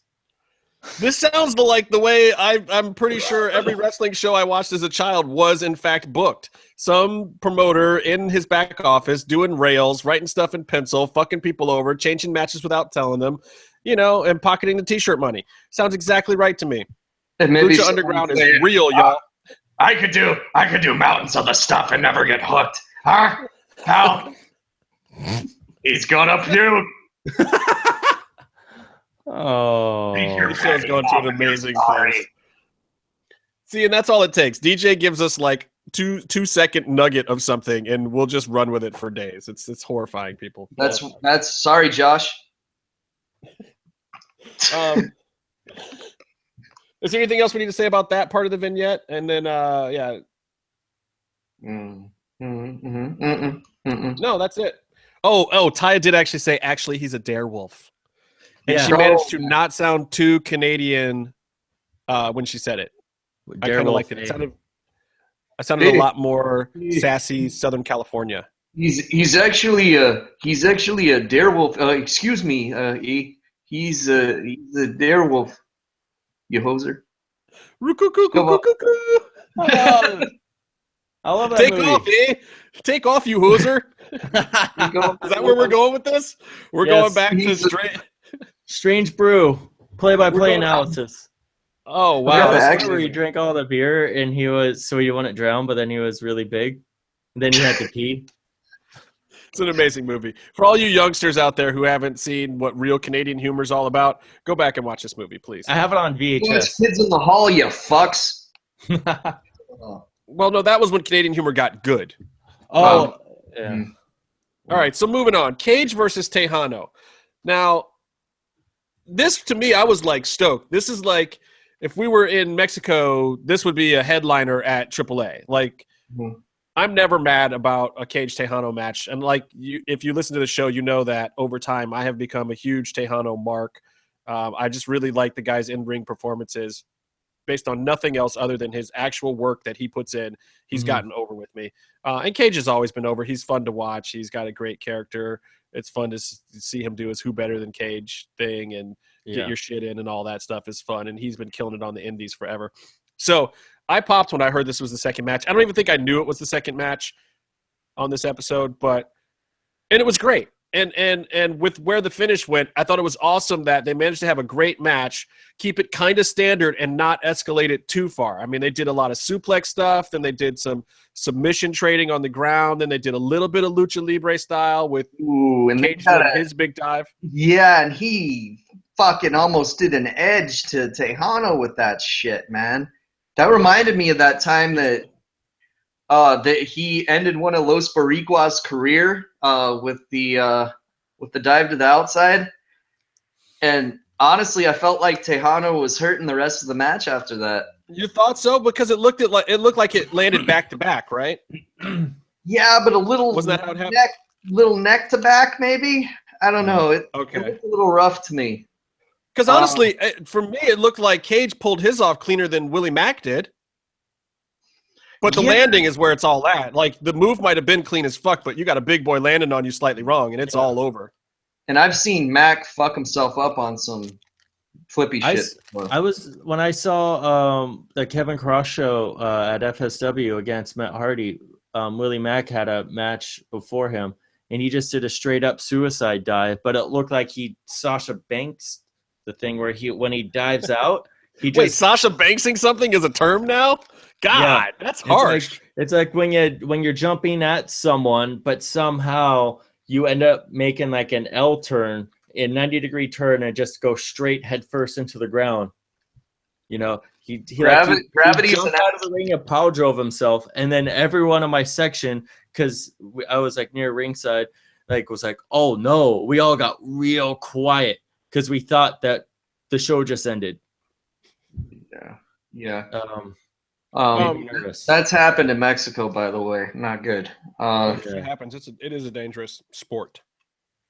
Yeah. I don't know. I just really like this match. I like the trading of the submission holds and stuff too in the middle. I thought was great. Something I don't know if I've seen a lot of from Cage, but having a guy his size to do that, like I hope these guys. I know they've worked matches a few times in Mexico too, but I like these guys working together. So the unfortunate thing about this is we get to the ending, and this is supposed to be for an ultimate opportunity. Yeah. And Dario comes out and congratulates the Discus Larius win for Cage or whatever, but says that it's going to be, to get the unique opportunity, it's going to be a best of 5. Keep in mind, this was taped in March or February of last year. No way of Lucha Underground knowing that we'd be in the middle of a best of 7 Sheamus and Cesaro feud on WWE, because as soon as they said best of 5, I'm thinking, oh shit, that's awesome. And at the same time, I'm going, oh no, that's terrible because of WWE. You know what? I'm thinking, I love seeing these guys wrestle each other, so I want to see how it escalates more in Lucha Underground. It's better this way because we don't have to worry about Sheamus going over, which is probably what's going to happen. It's weird that Sheamus and Cesaro did a spot where one of them hurts their back when they fell into a ring post, but the ring posts aren't ring posts anymore. They're like aluminum LED lights. So I don't know how that hurt. Those don't hurt anymore. I think we just have to pretend that those hurt. It's suspension of disbelief. Oh, maybe they're electrocuted now. But no, but it's I mean, it's interesting where there just seems to be a lot of parallels with stuff that Lucha Underground planned and taped 6 months ago, and it's playing out. And then you might see. Yeah, I really gotta hope that like the sport. And I don't know that that's the case with this, because Sheamus has had these weird long feuds before, and they've been also. But I really hope that this isn't the case of, Lucha Underground doing stuff. It gets out in the spoilers or from people being at the tapings, and then all of a sudden WWE does it before Lucha can get theirs to air, even though Lucha did it first. I feel like that's what happened with the Royal Rumble to this day and Aztec Warfare. It might I may be crazy, but that's how it feels to me, man. Which kind of sucks, but I look forward to seeing these two big guys beat the shit out of each other some more. Yeah, it's very exciting. And again, I like these two guys. They're both over to me. The crowd seemed a little more behind Cage last night, and I hope that a few more catchphrases. I hope. Come on, his catchphrases. He curses in Spanish in the middle of the ring better than anybody. No, as far as like getting people to chant with him, like he's very simple. I don't know what it is, but he's very good at simple word things. Say it along with me. Chinga tu madre. Yeah, you can chant that all day long. It's sexy. I'm Chicano in this match because once again, Cage is my second favorite person in a match and a feud. And I like Cage. I just wish they'd put him against someone that I can cheer him over. Like Son of Havoc? Okay, yeah, that works. I mean, Son of Havoc's the other victim of that, but yeah, I know that. Yeah, you put the two victims together, and then you're just conflicted. Yeah, and it's not like I want to see them wrestle Sexy Star, because I'd rather just not see her wrestle at all. No, but you would still cheer. You would cheer Argenis over Cage, and he doesn't get over that much at all. Dude, Argenis needs all the help he can get, man. Poor guy. See, that's what I'm saying. So you're just a mean bastard. Don't even try to sugarcoat it. It's just you. It's fine. Yeah, man. Anyway, I'm excited to see the escalation. I liked the finish of this. We finished it with a discus lariat. It was a big move. It was a strong move. One guy cleaned the other guy's clock. It was a good match, and it didn't go too far. So now that we can build until whatever the last one of these is going to be, I'm sure it's going to be stupid. And we know these guys can go. So I think it's awesome. I like to see this feud, and I think that this is perfect placement for them in the roster to keep them big without having to involve them in the title picture. I like that Tejano also is getting a higher profile in something that's not fighting Chavo. Yes.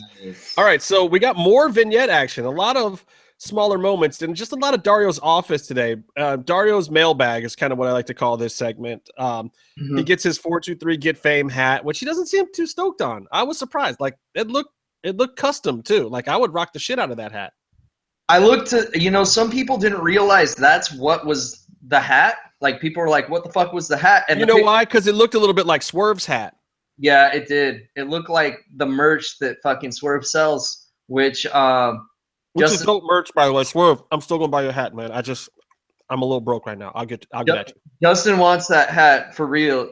But hey, shout out to Twitter if anyone wants to buy Justin the hat, since you're already buying the Last Row Heels beer to drink every night.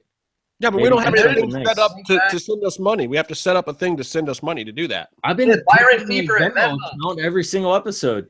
Yeah, Byron Fever, Venmo. Send him. It's called the Justin's Hat Fund. You haven't given me the last shirt that you bought for me, Byron. I don't even have the last shirt that you bought for me. I got you into Paley Fest and everything. Yeah, I got shit. I'll email it to you. Oh, thanks. Fuck you. This is a great podcast, guys. What was the vignette?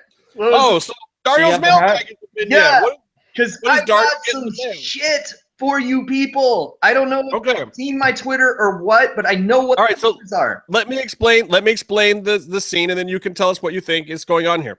He gets one of those, nice brown blackmail pouch style envelopes sitting on his desk, and that's never good news in a shady underground fight promoter's office. He opens it up, and there's some creepy photos in there, and I have written here in my notes, any theories for Casey, because I don't know what the hell is going on with these creepy pictures. Ask Casey, because Casey will spend all of his life and his time trying to figure out exactly what is going on in these photos, and by the time you podcast, Casey will know, so ask Casey. That's the note I wrote to myself. That's a really long note, but I knew what these pictures were because your friend Casey is very interested in the occult. Those were photos of Isla de las Muñecas. It's this island in Mexico. The legend says that a girl drowned there, and there's this island that's just covered with dolls, like tied to trees, like fucking sides of houses, like Blair Witch Stickman style, but with creepy fucking dolls. And that if you go there, they move. They come alive at night. Like what shit the fuck happens. Yeah. Like it's this big paranormal hotspot. Ghost Adventures actually went there. So if you guys want to see some more footage of the island, they did some really cool shit there. Everything looked awesome. I'm a fan of the show anyway, which is where I remembered that from. But let's send Hot Squad out to that motherfucker.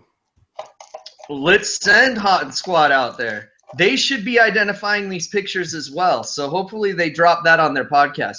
But I do have a theory to why those pictures were there. And those pictures are fucking haunted because they went in the trash. They fucking showed back up on his desk. So he's like, Ricky, here you go, buddy. Yeah. That was weird too, which is the next part we're gonna get into. But preach on. What's your theory? Because it's got to be better than whatever Don King's theory is on Donald Trump. I have two theories.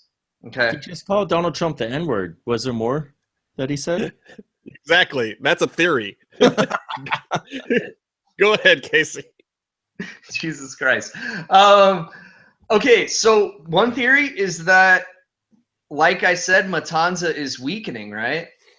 And I think Jefe either wants to get this god out of his brother or into him somehow. So why not take him to an island that steals souls and puts them inside creepy dolls?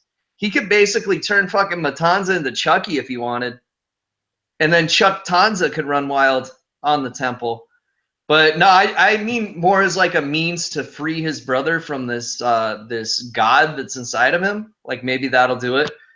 Also, the other theory I have is just because I read way too much into when the Lucha Underground people trademark things. And there is a trademark for a tag team called the Lost Girls, and we've never seen that tag team.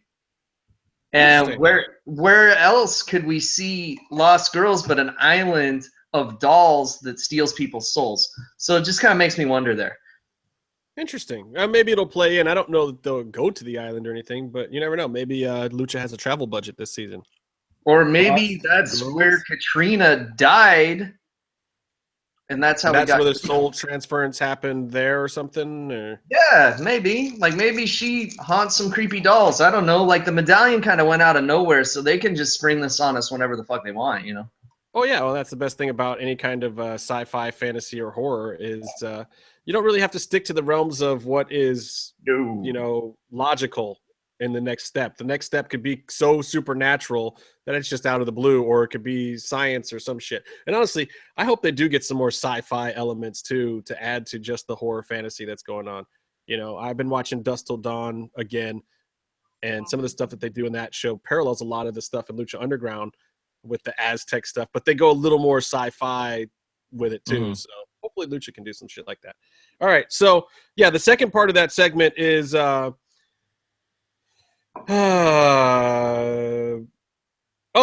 Azteca, Daj, my boy, Dragon Azteca Jr. Ricky showed up though. Should we tell everyone where Ricky was wrestling first? Was he like a season 1 Pentagon arm breaker? He was, and he was also our good friend Tracy, which we're breaking kayfabe on that? maybe. Yeah, why not? Yeah, I mean, He's gone now. It don't matter now. I think all I know is that he's got cursed photos, but as we've seen, he's already defied death's sweet embrace, so he can do all kinds of things. Ricky You is just can't get. Basically, you're saying you just can't get rid of this fucking guy. No, you can rip his fucking heart out, and he's still there in your office. Yeah. Oh, So so why would the you want him pictures to in be the one to him- take the photos? they're like a Why metaphor you want for a each bunch other. of photos of creepy fucking dolls. He was acting like fucking. They were the greatest thing he's ever seen in his life. Like This is. I think about these photos of like when Orlando Bloom was caught being naked with Katy Perry or whatever. It's like you try to get rid of them and they just keep showing up on your desktop.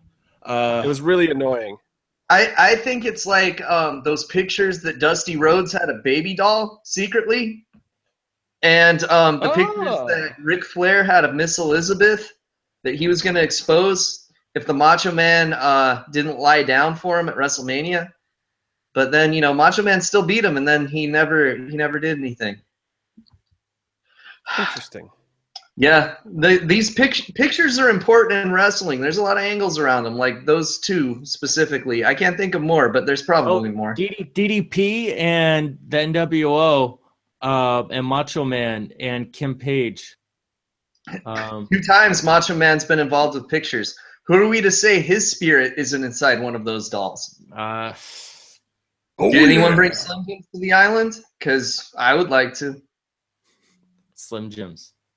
I really find the whole picture thing very interesting.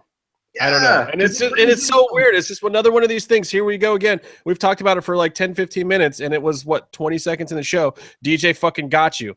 That's all I'm going to say. He got you, Casey. He got you. He fucked you over again. He mind fucked you just a little bit. Last week, he fucked you with the amulet. Now he's fucking you with the photos. DJ's fucking you with the photos. The creepy finger thing is bothering me, but I don't know why you have so much when you say DJ. But I gotta say that there's something that I've actually messaged DJ and said, "Holy shit, that was a deep pull there," and I can't wait to tell everyone else about it because I can't. But he knows his shit. He knows his shit. Him and Roach know their shit collectively. They're shit knowers. They know their shit. Where do they get this shit from, though? Like, I don't even know where you got this shit from. Some island of dolls? Like, what the fuck is wrong with you people? I mean, like, I had heard. And by you people, I mean white folks. Dude, I read about like paranormal shit for fun. Like, I read that stuff almost as much as I read comic books. So it's like, it's all good. Well, apparently they do too, because those photographs were creepy. Like, I went back and freeze framed them, and then I almost didn't want to freeze frame them and look into it any further because I was like, that shit is just really kind of creeping me out. Yeah, and one of them was Seth Rollins' dick. Huh? Like, at first, I thought it was going to be some fun, like, puppet mastery, shit like that, like, kind of campy and silly. But when I freeze framed the pictures, I was like, wow, that shit's actually just creepy. Like, where did they get those fucking photographs from? Ooh, hey, you know what? This island wouldn't be hard to replicate for set purposes and not actually have to go there. But if they go there, take me. I want to go to the island. I want to play with the creepy dolls. All right. So did we talk about dads yet? Dragon Azteca Jr. He busts in. Oh, he actually said he asked if the pictures were where Dario was planning on taking Matanza for a vacation. He actually said that. Foreshadowing to my theory. Boom. Maybe. Oh, gotcha. Okay, so it makes sense of how the whole thing comes together. No, but it also means that when Dario was gone, Matanza was gone too, because Dragon Azteca knows where Matanza's cage is, so he would know if he was gone or not. Interesting. But would he be going to check? Come on. Shit. Well, look, he's stupid enough to want to fight Pentagon, and now he's talking to Dario about it. Dario's like, I'd like you to face Black Lotus, but she's off in Hong Kong, as J-Man would say. Gotcha. J-Man does a lot of things wrong. It's okay. Oh, no, but Matanza and Hong Kong are my favorites this week. Mariachi Locold is always going to be my favorite. El Mary's itchy poop hole? What did he call her? Mariachi Locold. It's Money funny. in the Bank, fuck dungeon. It's funny that hearing the number of times that J-Man has gone to a taping and like walked past Mariachi Loco in person and not knowing it was him. Like Loco, every time J-Man's there, will tweet him afterwards. Why didn't you say hi? Because he won't. Like he's not wearing a mask, so he just fucks with him. No, come on. You know that J-Man's just doing that because he doesn't want to have to say El Mariachi Loco out loud to him, right? Yeah. Isn't that what it is? He doesn't. Anyway, I don't know if you guys heard their podcast or not this week, but Not yet. After the police break in, it's magic. That's all I can say. After the police show up, it's magic.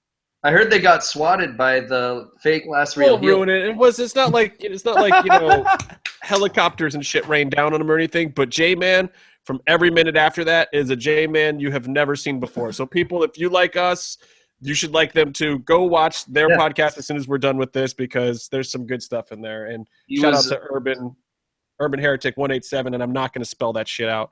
Shout out to him too. I want to give a shout out to one of our listeners who's watching the show right now. I want to give a shout out to DJ and apologize. I want to address his complaints and say I apologize on behalf of Casey. Why are you apologizing? You are such a sorry shell. for their behavior.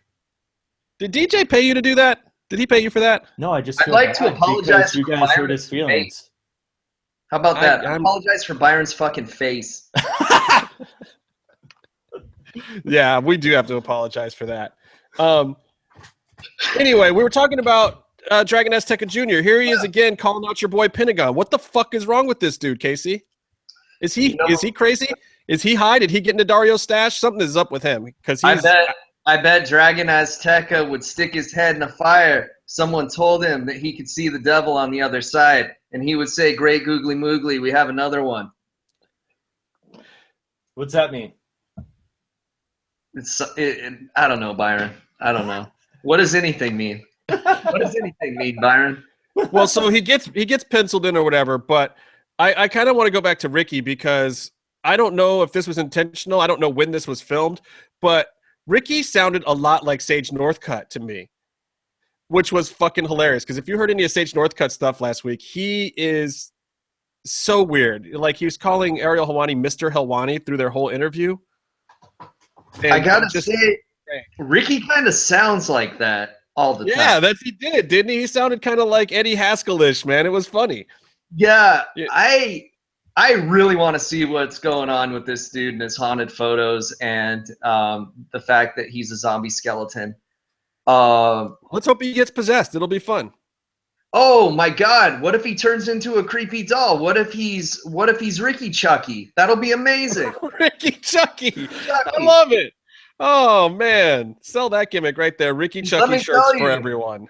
There is a Chucky that wrestles for AAA, or there was. I think he's on the Indies now. But yeah, he was just straight up Chucky, and they had no legal right to have a wrestler named Chucky, but they fucking did it anyway because hey, why not? WCW jobbed the Steiners out to Chucky. to a video of Chucky. Not even like Chucky, just like him on a video while laughing.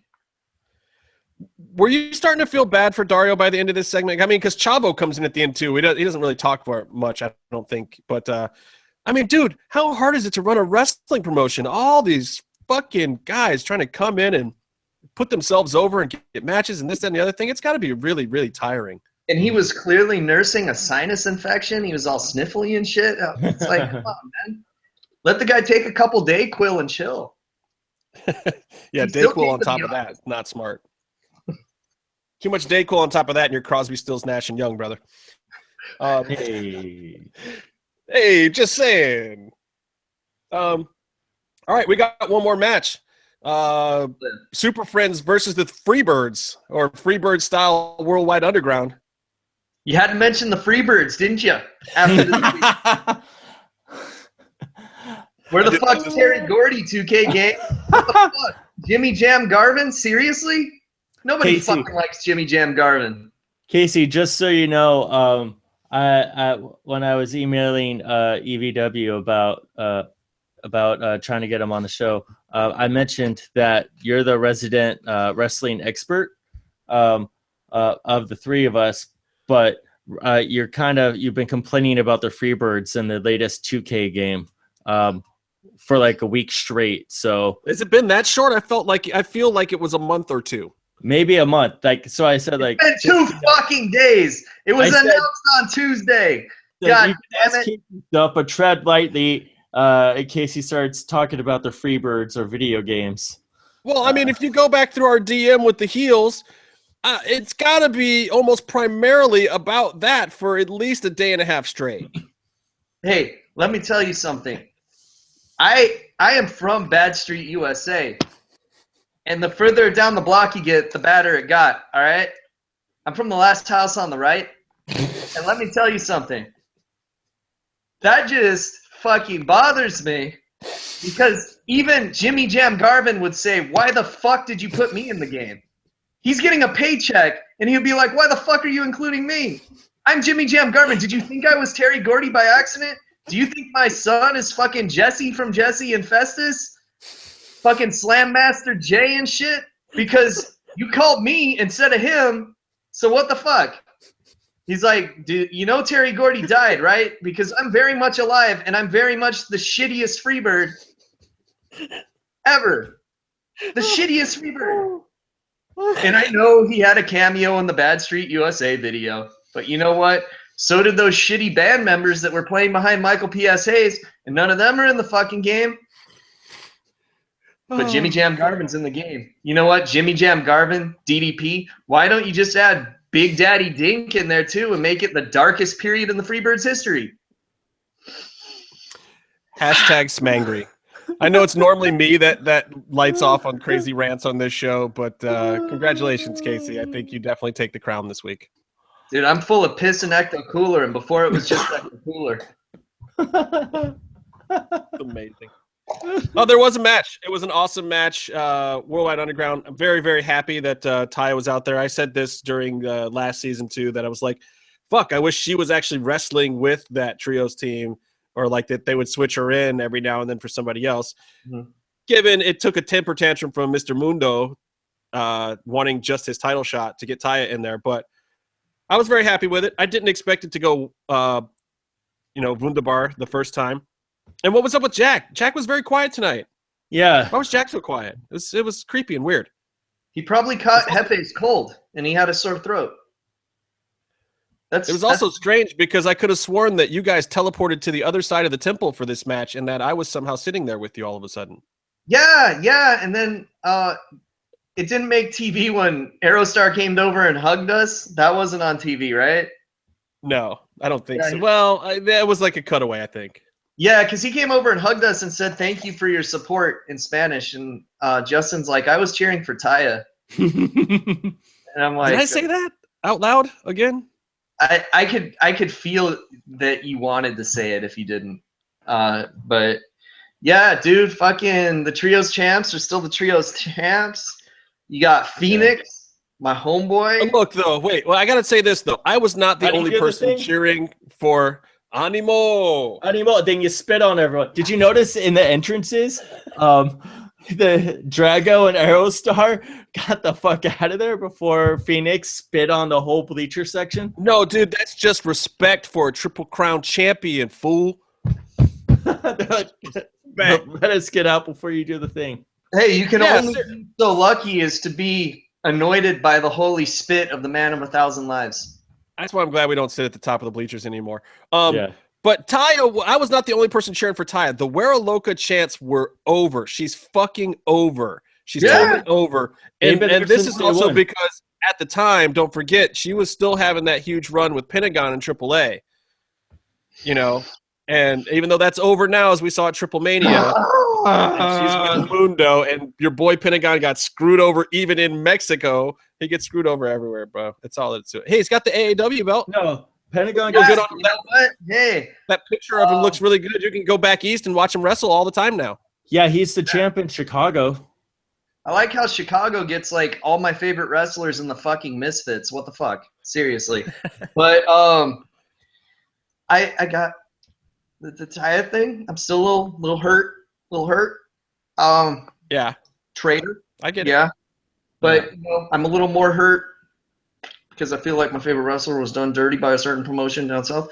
But he might not be with the company anymore. Well, I don't know. I'm not an insider with AAA. I don't know. He's not on that. He's not on that next bill, right? It's that. He's not. And Phoenix isn't either. And they're both going to be in England at the time. So any of our British friends, if you listen to the show, because like I know I got some followers on Twitter from the UK. Go say what up to Pentagon and Phoenix.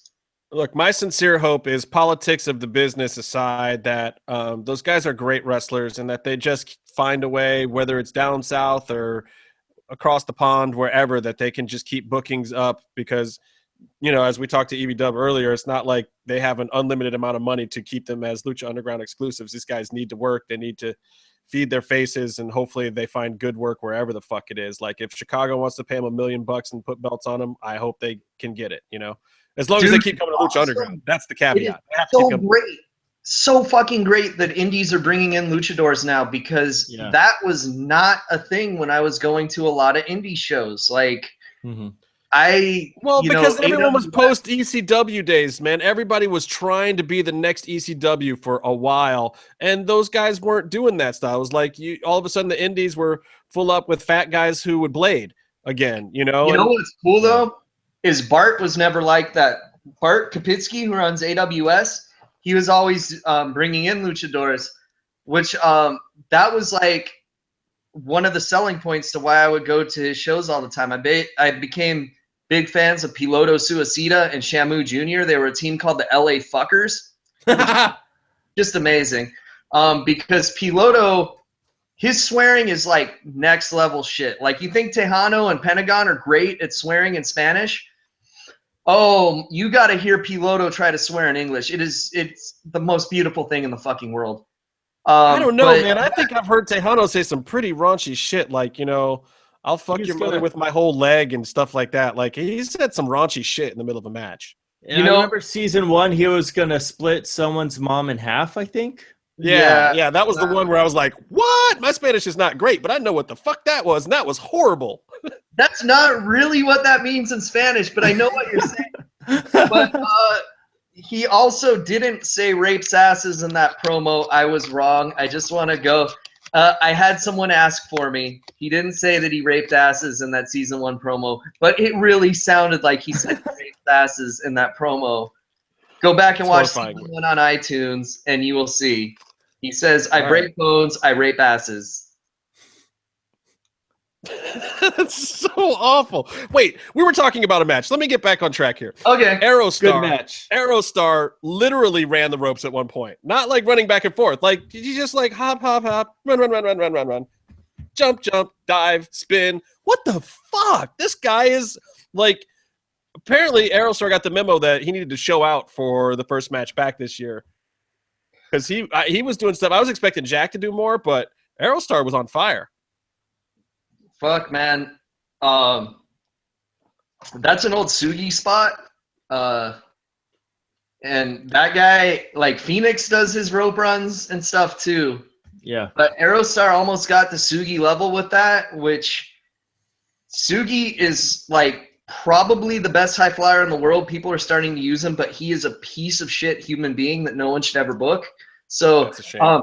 basically what happened with Sugi is he used to wrestle for AAA, right?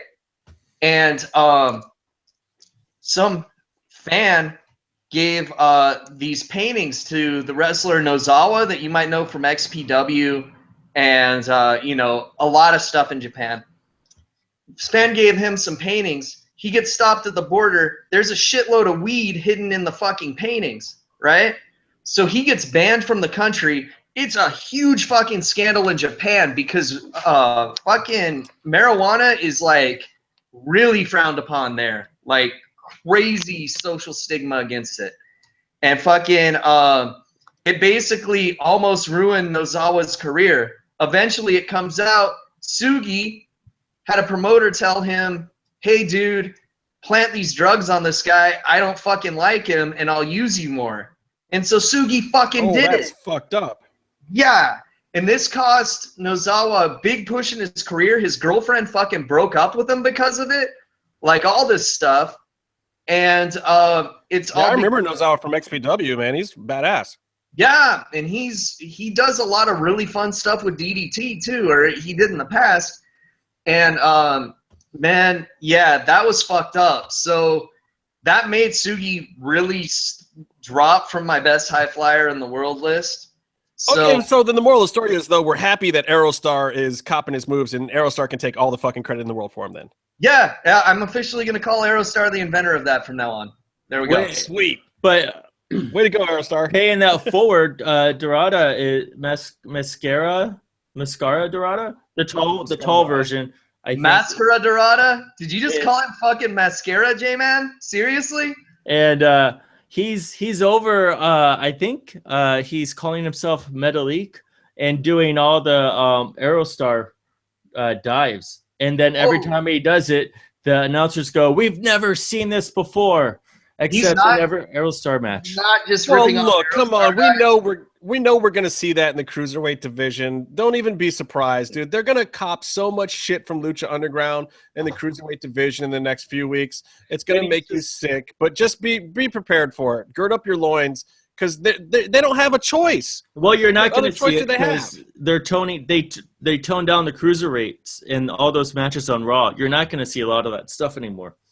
Yeah, but the one spot you do see will probably be stolen from somewhere else. They'll claim it as theirs, but that's what they're supposed to do. They're the major leagues. You know, you go down and you learn your curveballs in the minors, and then you get up to WWE and you do the exact same thing, you know, that some other guy showed you how to do, and you take complete credit for it. Like you're the shit. You want to congratulate the guy that couldn't cut the mustard in a much better promotion on winning the title. Yeah, it's kind of funny. That's not a TNA remark. Yeah, how's your arm, bro? Wow, you guys are harsh. You guys are a tough crowd. You say I'm a tough crowd. You guys are a tough crowd. It's just funny. A guy just did not. He blew a tryout. Maybe I don't know the story, but let's just talk about a fictional I think it's story. interesting timing that we're going to see, you know, Kendrick back on TV and London back on TV this year. I love Kendrick. I'm so glad he's back. I hope he wins. Yeah, but it is kind of funny because Paul, I mean, he already filmed a bunch of stuff for Lucha Underground, but it's all going to be like kind of airing at the same time, and they're hopefully both going to have like a nice little resurgence around the same time.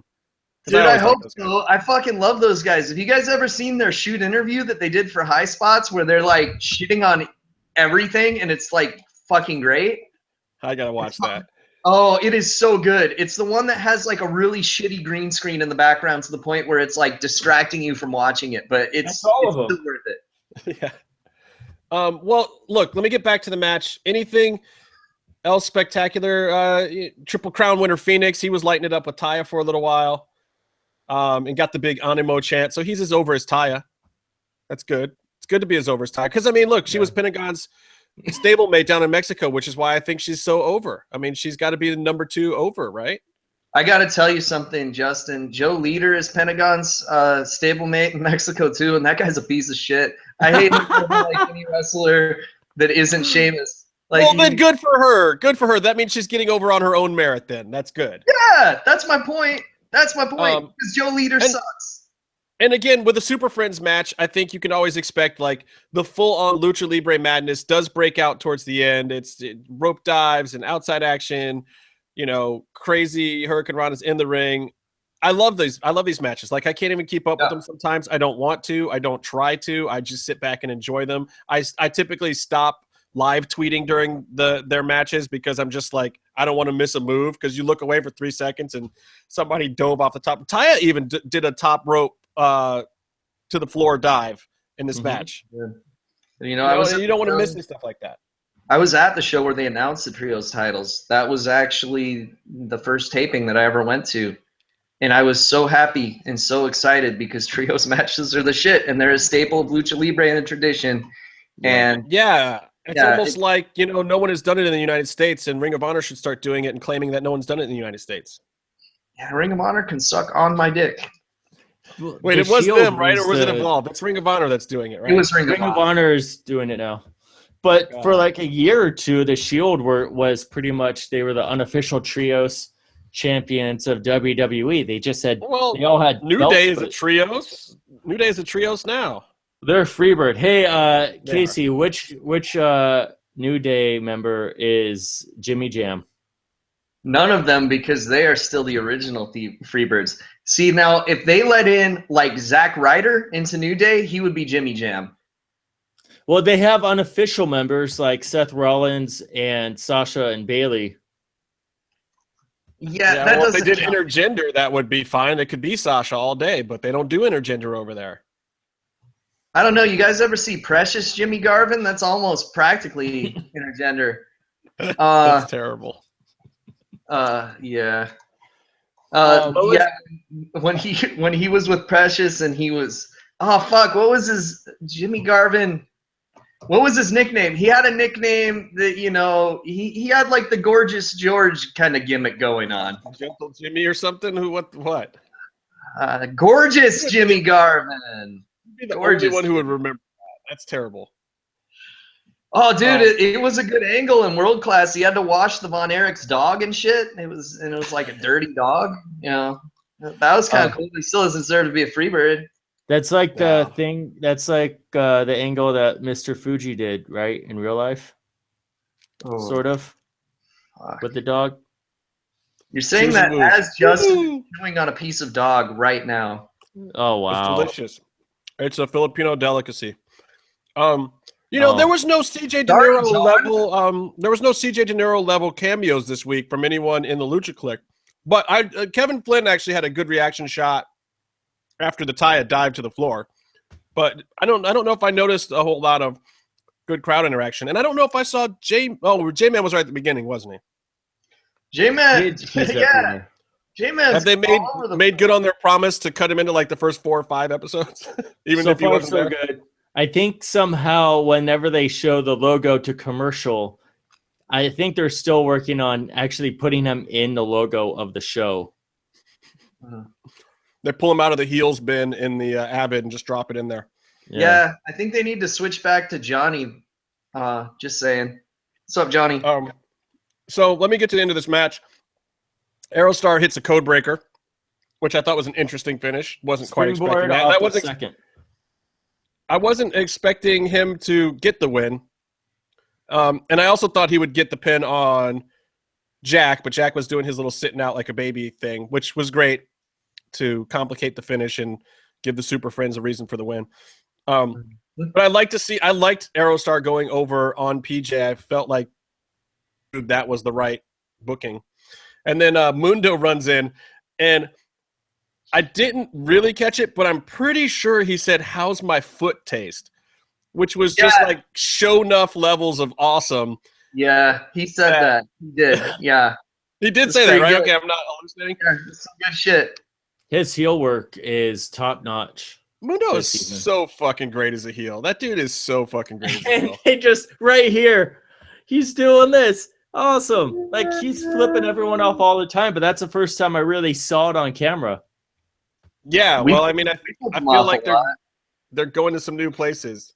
And then Casey, so Mundo came in for the run-in. Who got the save? Oh, I don't know. Because I hit the stop button on my DVR. So I can't even trick him into it anymore, Byron. This is not fun anymore. No, it's fun I can't because he even- still gets upset. That's actually what I said at this point of the show too. This isn't fun anymore. Sexy Stars. I used to be able to trick him into at least putting her over a little bit or for a half a second in the recap, but I can't even get that anymore. So anyway, Super Sexy Star comes in, Wonder Woman of the Super Friends, and makes the save. And it was great. It was great. Let me tell you something, Justin. She's Aquaman at best. She is not mannish. She is not mannish. No, I'm Everybody- just on like Even a underwater. this level. She's Aquaman at best. Like everyone always said, you know, I'd rather have Gleek the fucking monkey on my team than Aquaman. Everyone tweet Lucha Gringo your favorite Sexy Star moments or GIFs or videos or songs. Or Yeah, pictures. do it, and I'll fucking block you. No, come on. It'll make him not as smangry as he is. Hashtag smangry. Send him your Sexy Star gifts. Yeah, just send a bunch of gifs of her hitting the turnbuckles because that's my favorite. Oh, you're a dick. You're a dick. I love it though. So the final vignette 5.324. Yes. Ray works something out with Dario. Like, there's a couple interesting things here, and I want to hear your theories, especially. First of all, what tribe is Ray in? He's Puba's tribe.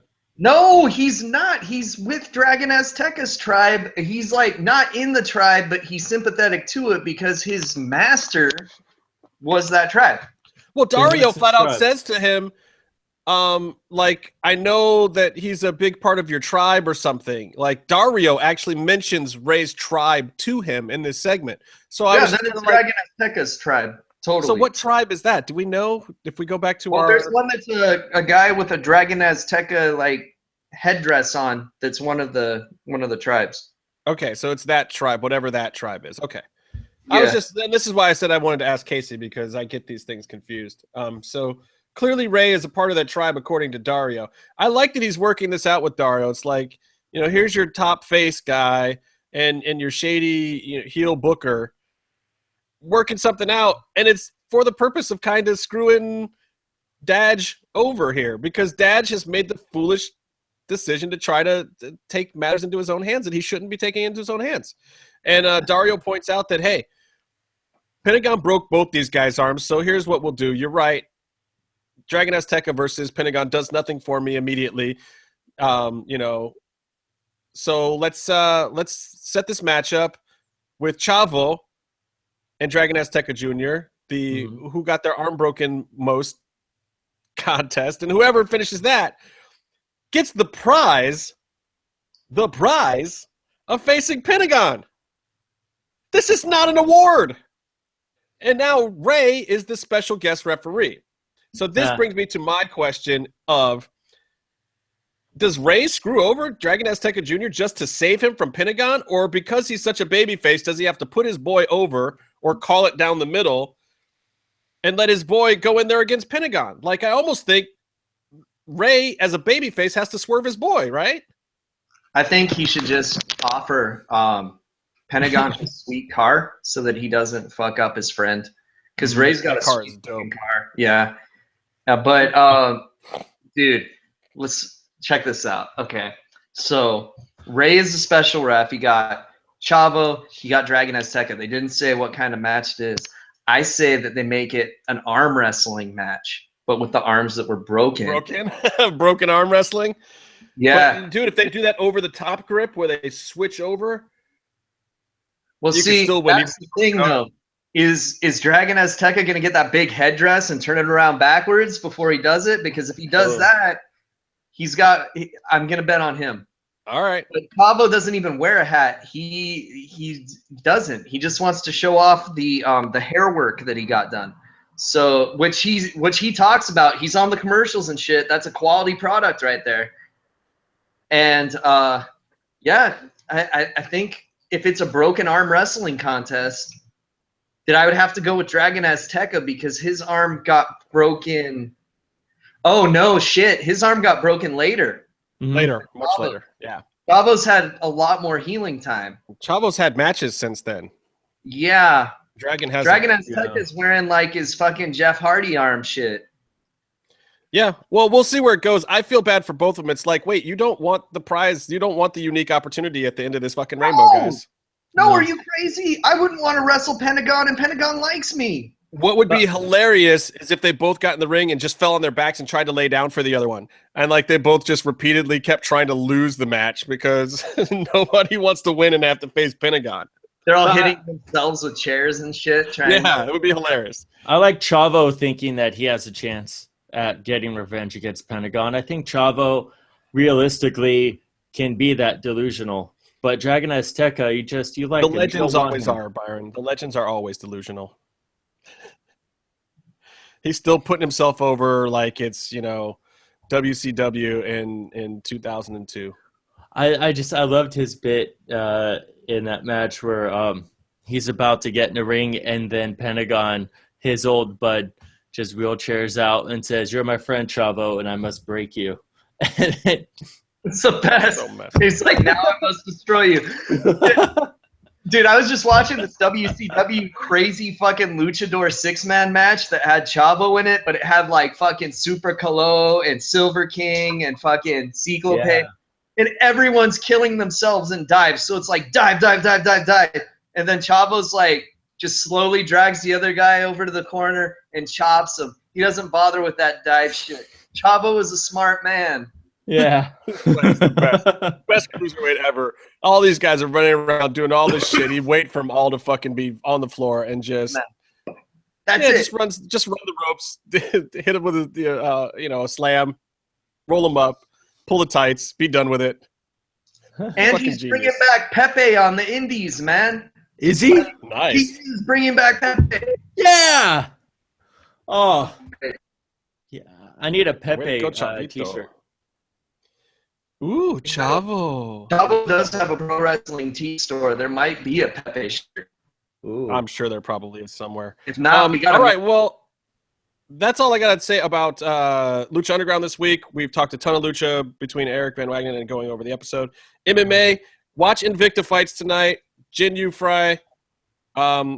She's great, and she's up against Ayaka Hamasaki tonight, which should be a barn burner of a fight. They both have only lost one fight. Hamasaki's a little more experienced, but if you like to see what strong women fighting can be like, please watch that fight. They're 105 pounders. They weigh nothing, but they throw fucking leather. Both of these two women, which is why and Jin Yu Fry is one of the. How do we watch this, Justin? How do we watch this fight? It's on Fight Pass. It's on Fight Pass. All the Invicta fights now are on Fight Pass. Dude, but you got to get hip to Fight Pass because there's going to be a lot of good shit on there coming up. I mean, Fight Pass is legit now, man. It's going to be hard to avoid. And then the other fight is Roxanne Martafari, who's kind of the geeky, awesome comic book girl who was on she had a little run on The Ultimate Fighter, but she is actually getting a title shot tonight. Barb Honchak had to vacate her title because she's been out so long. So now she's getting the title fight against Jennifer Maia, which should be very interesting. So I'm looking forward to Invicta tonight. There's a lot of good women fights on there. And big women's MMA Saturday night, don't forget, Cyborg is fighting. She actually made weight this morning. But I'm disturbed by this whole thing, though. So you bring Cyborg in. You're making her cut to 140 pounds, which the premise behind this was so that she would get these fucking super fights, right? Mm-hmm. But she came into the town this week 20 to 25 pounds overweight. She has one of the toughest weight cuts just to make 145 in the world. There's this video of her from last time trying to make 140 where she just looks like she's dying and dead. And then the whole point of it was so that she would get these barn burner super fights with women who are coming up from 135, or maybe bring in another famous person from the outside or something, maybe a Gina Carano or somebody comes back and she would get these big fights.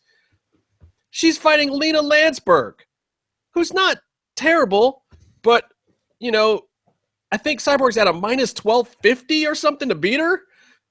The odds are ridiculous. And Lena Landsberg is a 145er. Why the fuck even have them cut down to 140? Justin, Who gives a shit?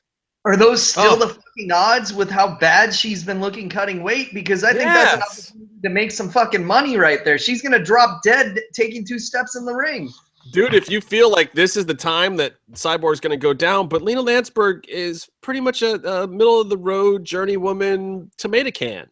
I do got to say, okay, the opponent's not scary, but that is if you bet $100, you get like $1,300 back, right? Yes. Yeah, go make the bet. Like, if you don't mind giving up 50 or $100, go make the bet on the long shot. You'll get fucking paid. But I don't know that Cyborg looks that bad. I mean, I think Cyborg Skeleton maybe could beat Lena Landsberg. See, what we need is Cyborg Skeleton versus Johanna, and that would be amazing. I would pay a lot of money.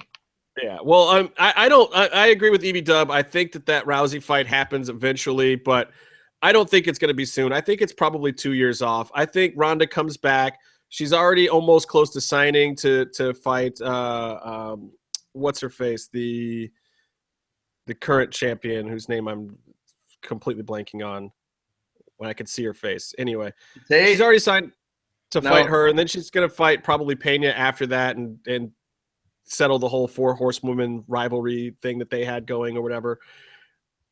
Like, she's got these other fights.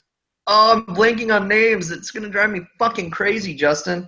I'm sure I probably have it in my notes somewhere. Who knows?